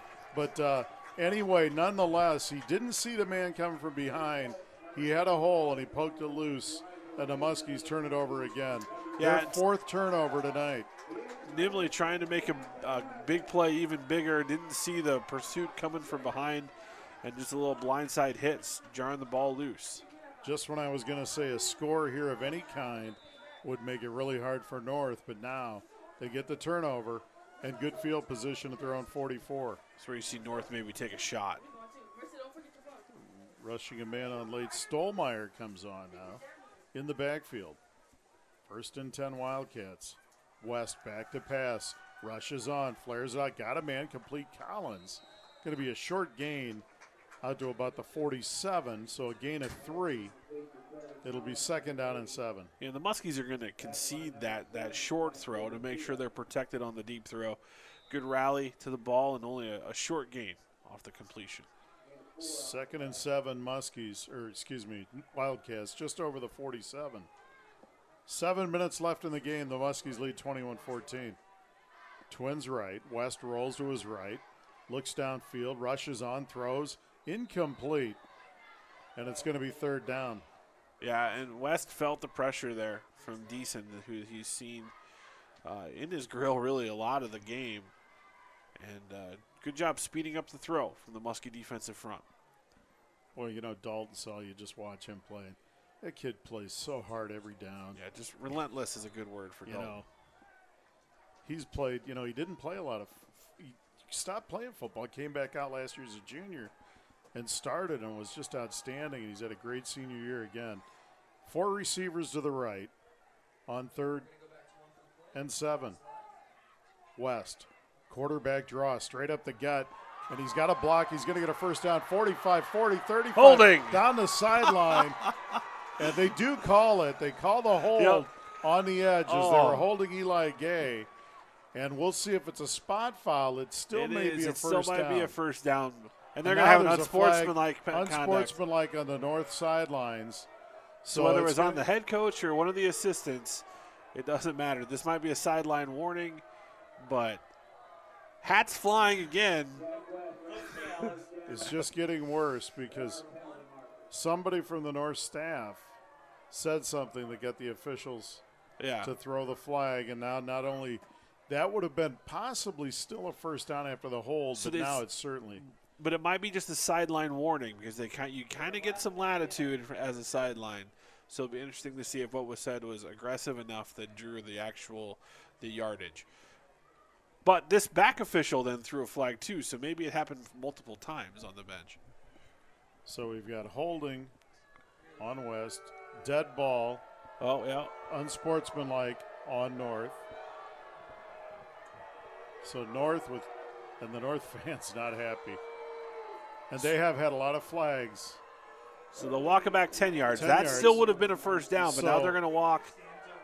So does that make it a first down? Here's my question. Do they measure it? I think that's what he's saying. I think they're going to measure this. To see if it's a first down. See if it's a first down. Because if it is a first down. North kids are coming out of the huddle when they're still marking off penalty yardage. And so this is where it gets confusing. Hopefully people in the stands on the Muscatine side can hear it or are listening. Because if this is a first down, it'll be first down. And then the dead ball penalty will get walked off. So it will be 1st and 25, I believe, is what we will see here. And that's what I don't mind an officials conference right here. on the phone right now. No, they'll figure out a way to There's a baseball story with Boone that I could tell that I'm still bitter about. 15-yard walk-off. Oh, so they're going to say it was not a first down. Okay, so it is a first down. Back down to the 39. So it's third down. Now they're going to flip this to first down because the official just signaled. So it's first down. So first and 10. Okay, so I was wrong on how the yardage all worked out. Okay, okay, that makes sense. It cost them 25 yards because they would have been way down into Muskie territory. First and 10 on their own 39. Same formation, 4 receivers to the right.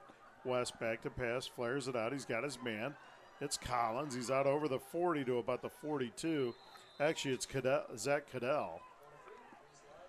But more importantly, it's also an unsportsmanlike conduct penalty on the bench for North. So if someone slips up, again, unfortunately, I think the head football coach is the one who has to gets punished for that and gets disqualified. Call it a gain of 3 to the 42. It'll be 2nd and 7. 6:19 and ticking in the game. The Muskies lead 21-14. North was 2nd and 7 on their own 42. I can't confirm, but being an assistant who may get an unsportsmanlike conduct penalty is not a good position to be in. I won't say it's ever happened to me, but it has. West back to pass, throws. He's got Wilmington in the slot. He's got room. Got a big block. Midfield, cuts it back, 45. Spins down at the 41 as Tak Portilla wrestles him down. A first down for the Wildcats. And that could have been bigger, Joel, but Tak Portilla closed the gap. Tak Port closing it in and making the open field tackle. Really good blocking downfield from North on that screen. 17-yard gain to the Muskie 41. 1st and 10 Wildcats. Sheedy goes wide right. Wilmington and Collins left. Wiseman in the backfield with West. West back to pass, sets, fires. He's got a man. It's complete at the 35-yard line, and that's Wiseman. Wilmington, sorry about that. So that's a gain of 6. It'll be 2nd and 4 from the Muskie 35. 2nd and 4 Wildcats. Clock ticking, plenty of time. 5:10 and rolling in the game. Tight formation here. Wiseman shifts up next to West. West back to pass. Blitz is on. Now he rolls to his left. Lobianco in pursuit throws it away out of bounds. It'll be 3rd down and 4. Good decision to get the ball. Live and fight another day there for West. Trucks Unlimited owners Bridget and Marty Mills provide heavy truck and tractor repair for 24-hour road service as well. 3rd and 4 Wildcats from the Muskie 35-yard line. Game reset, 4:57 to play in the Muskies lead. 21-14 Muscatine with 2 timeouts left, North with 3. Twins right, Wilmington left. West gives straight up the gut to Wiseman, and he's fighting for a first down, but Shelangoski gets him down. I think he's short, and it could bring up 4th and short. Jonah Cook in there too. I think they're going to go for it here, though. Under 5 minutes to play in the fourth quarter. 4th down and less than a yard, just inside the Muskie 32-yard line. West needs to get just to the 31.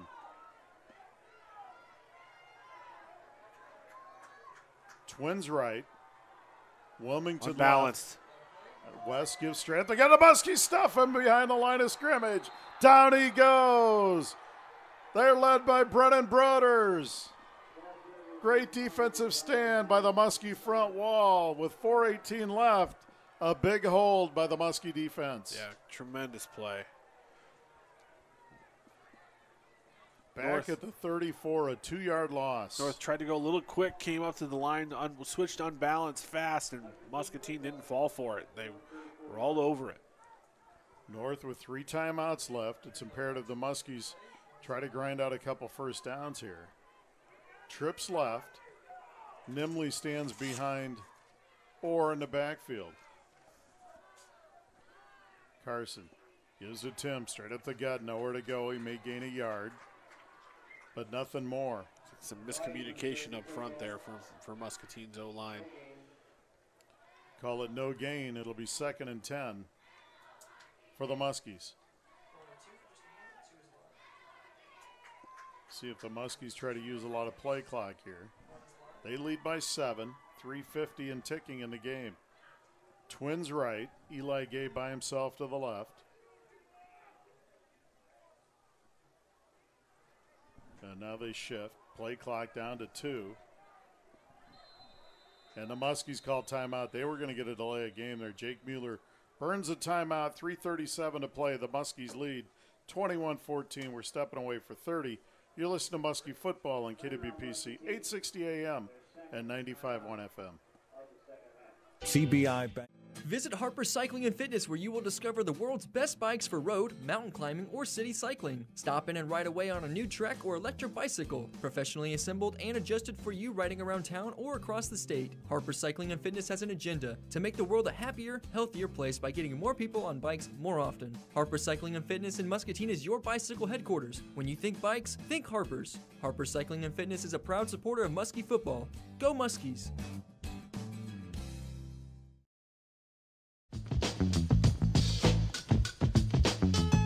Back at Brady Street Stadium, and what a ball game we have here. The Muskies trailed 14-13 at the half, no scoring in the third. Tim Nimley scored on a 20-yard touchdown run, first play of the fourth quarter, and the Muskies went for 2 and expanded their lead to 21-14. No scoring since then. The Muskies now have 2nd down and 10 from their own 34-yard line, 3:37 to play. And they go Twins. Trips left on for 2nd down. Orr gives to Nimley. Nimley over the right side. They stack it up, and Tim's not going to gain a whole lot here. He gets out over the 35 to the 36 on sheer effort. It'll be 3rd and 8 from the 36. North with all 3 timeouts left. The Muskies with 1. Yeah, and Muscatine is going to probably run the ball. It's kind of the 4-minute offense where you don't want to go so slow that you take yourself out of rhythm, because you want to still get another score on the board here. You don't want to just run the clock out. It's hard to do. North will take a timeout after this play. Whether they stop them or not, they're going to have to. Trips left. North really crowding the line of scrimmage. They give to Nimley again. Tim straight up the gut, and he's taken down short of the first down, and there's a timeout for North as he's out to the 39. It'll be 4th and 5. The Muskies will have to punt. So with 2:48 left, the Muskies will kick it away, and North will get the football again with 2 timeouts left, Joel.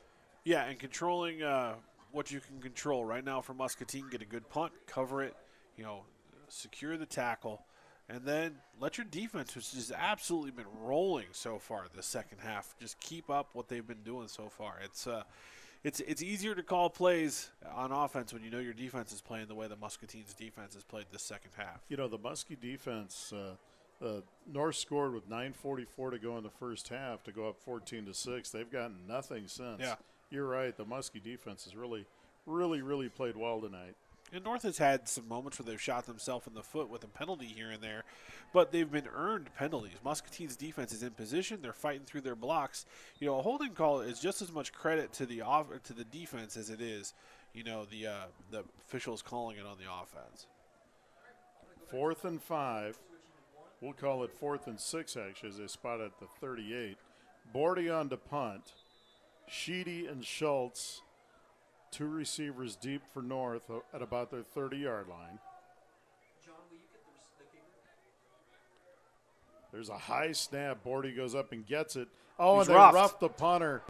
And the Muskies are going to get a benefit of that one right there as the ball's going to roll dead at about the 18, and North continues to shoot themselves North was in just the foot. going for the block, but And this it's is going to be a personal foul, foul. roughing the punter. First down for the Muskies, and another first down or two, and they could seal this game. Yeah, just no question about that. That was and he really didn't have a chance to block it because he's coming from this side, Yeah. and Carson's a left footer. He wasn't going to get there, and but he went ahead and went for it, and he roughed him. Yeah, and that's just something you have to learn, unfortunately, sometimes the hard way for a young defender. And not sure if that young man's a senior or a junior, number 8. Yeah, Kobe Dirks, he's a junior, so there's more football ahead of him. That's a lesson he's going to learn.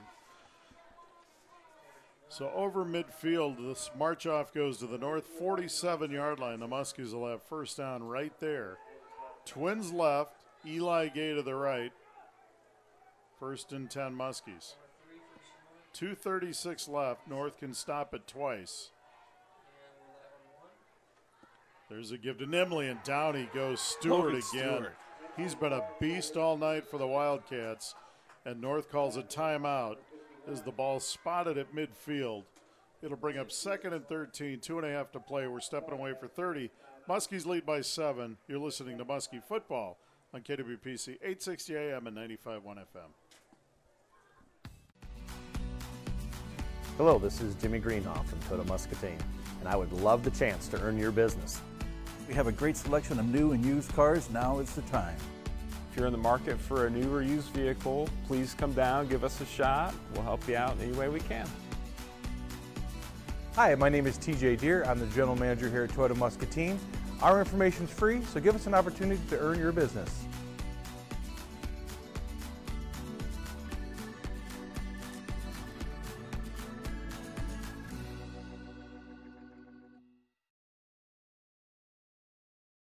District champion Wilton defeated Van Buren 60-0 tonight. How about that?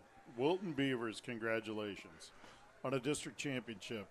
Right here, we've got 2:30 to play. The Muskies with 2nd and 13 at midfield. North has 1 timeout remaining, and the Muskies lead 21-14. Oh, and the Muskies jump. Carson Bordy jumps off sides. That'll cost them 5. It'll be 2nd and 18. Yeah, just an unforced penalty there for the Muskies. Stay tuned after the game, where we will give you the Quality Transport postgame show, and Joel will name as CBI Bank and Trust offensive and defensive players of the game. 2nd and 18. Orr rolls to his right. He's going to keep it, and he's going down hard. Form tackle. When he spotted, very good tackle. Going to lose a couple to the 43 where they spot it. Yeah, that's just just a timeout North. Their last timeout. Do they have any more timeouts? Oh, the clock is running. It had stopped. They have one left. They have 1 timeout. They're not going to burn it here. With the down and distance, they probably feel like they can save it for their offense. Yeah. So now you just run it all the way down to 1 or 2 seconds if you're Carson. 3rd and 20 for the Muskies. Under 2 minutes to play now. Orr gives to Nimley straight up the gut. He's 44. They'll burn it here, so they burn their last timeout with 1:49 left. They're out of timeouts, and North will get the football. Yeah, this is a good timeout usage from North. That's how I would have run it too. I mean, controlling as much time as you can on the clock, and they're going to get the ball back just under 2 minutes. Probably actually just over. They'll probably have a minute 20, minute 30 left on the clock here after this punt. Depending, and if you're Muscatine, trying to get a punt that'll roll a little bit, that you can maybe milk a couple extra seconds out of it as you're waiting to down the ball, you certainly want to make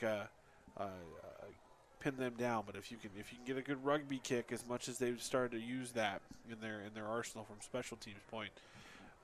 After the last play, Joel, you certainly don't want to go after this kick, right? No, I think you try to get your best return. Right. If I'm the North special teams coordinator, I'm calling with the best punt return I have. They're putting 2 safeties back, which gives them total field coverage. So if it goes left or right, they should be able to field it. Because from a return standpoint, you want to catch the ball. It saves you time and yardage. Bordy on to punt. Sheedy and Schultz stand back on their own 20 for North. There's Bordy. There's the kick, and it's a kick, and it's going to be taken, it looks like, by Sheedy at the 20. He's to the 25 and wrestled down at the 27.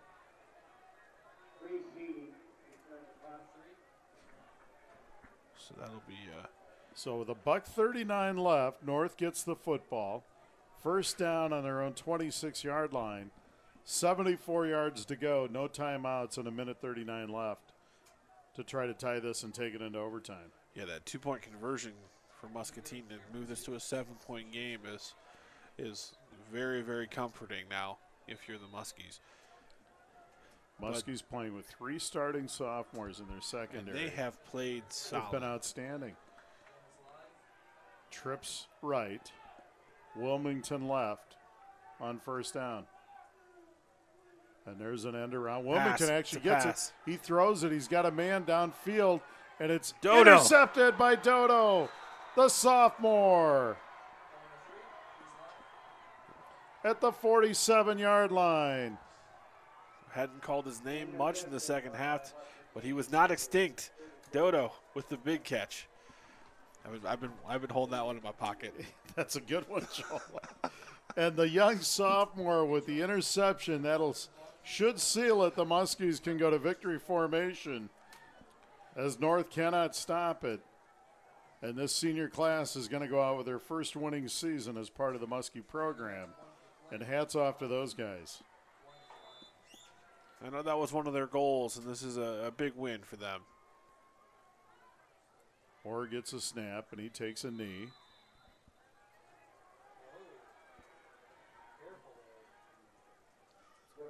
Yeah, right now, everyone, North, Muscatine runs a shotgun victory formation, and the North's defensive tackle trying to press in there. Got a little excited, and I think that was a good job. All the leaders of the team kind of calmed everybody down. That's going to be a loss back to the 42 on the kneel down. The Muskies can burn about 10 more seconds before they snap this one. Clock under a minute now. And now Carson Orr gets a snap, fumbles it, and he falls on it. Back at the 33. Boy, that's you don't want that. That's the only thing that could really mess this up is a fumbled snap. The Muskies going to have to kneel one more time. And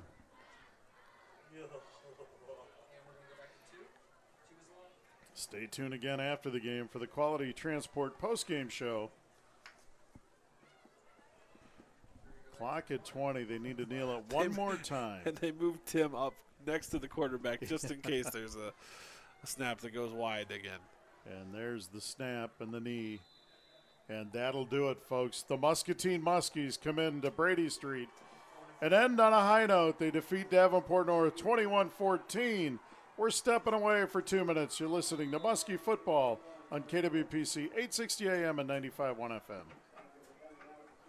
National Bank is proud to sponsor the On the Money program at Muscatine High School. When the volleyball, swim, basketball, and baseball teams score big, they earn money for the Muskie Boosters. Since 1997, their hard work has earned over $55,000 in donations from First National Bank.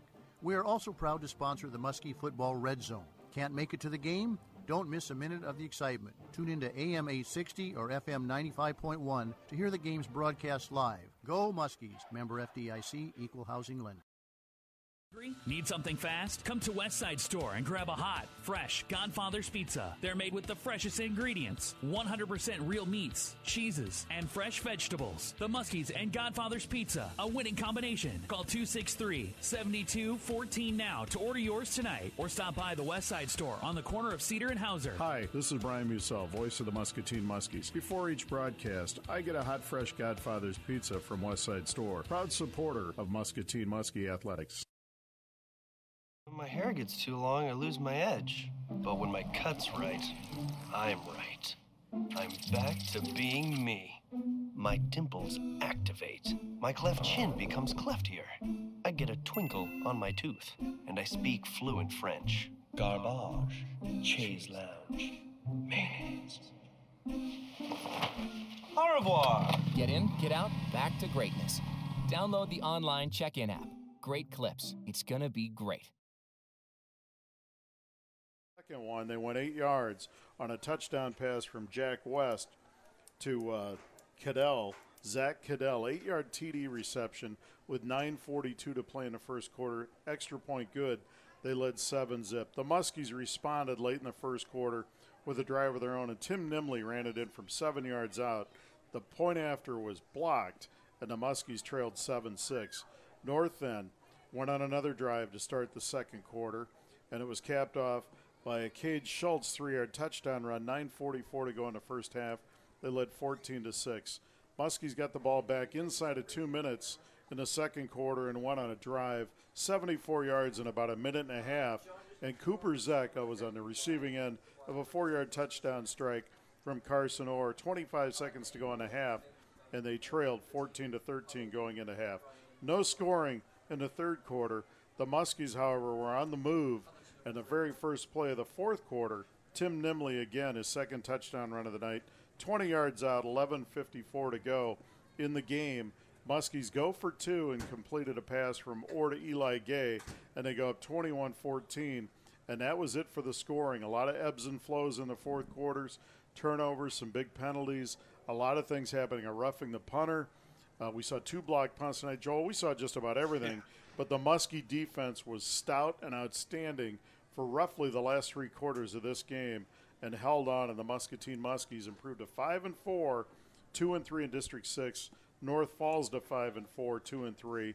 So a dead tie there as they win 21-14 tonight. Yeah, and the Muskies, they didn't give up that big touchdown tonight. They had one that got called back on a holding call, but something that has plagued them the last few games was that giving up that big play score, and they were able to control them and keep them together and avoid that big play, and that was a huge factor in the second. And we're seeing as the 24 seniors are kind of passing the torch on to their teammates tonight. It's a tradition, and they're going to shake hands. And this is something that's really cool, folks, if you're still here, and hopefully we're going to capture some of this on camera. But we're able to watch these 24 seniors finish their high school career with a winning season. It is their first winning season in their 4 years with the Muskies, and just a tremendous act of leadership from these young men. And I've been around a lot of them. They're quality individuals. They do a lot of good things, not just on the football field, but in the community and in the classroom. And if I could do the CBI Bank and Trust players, I would give it to all seniors. You could do that. I could do that, but I really want to highlight 2, especially on the defensive end. Tom Lobianco hasn't played defensive line all season long, and he had 4 tackles for loss tonight. Yep. And Brendan Broders, I want to give him another honor because he had that interception that was huge in the fourth quarter. But the play of the game to me was in the third quarter. North has a tremendous long run that usually you see a guy break away, and you certainly don't see a linebacker run it down from behind. Brendan Broders runs it down from behind 2 plays later. Interception for the Muscatine defense in the red zone. Those are the types of plays that change seasons, that change games. And Brandon Broders not giving up on that play, knowing this is most likely his final football game that he's going to play in. Actually, he's going to Power Line School in Sheldon, Iowa in a year. He knows this is the last chance he's going to play this game, and he leaves it all on the field. And Brendan Broders and Tom Lobianco, I'm going to give it to them, but they're representing their brothers in their senior class, and I can't say enough about this group of kids and this group of underclassmen who have welcomed this leadership, even though they may be featured more in skill positions and in roles. They have done it with humility and let these seniors lead this team, and that's something that Coach Mueller has talked about and something to be really proud about in our community, is the way that these young men handle themselves. Very well said, Joel, and great pick, no doubt about it.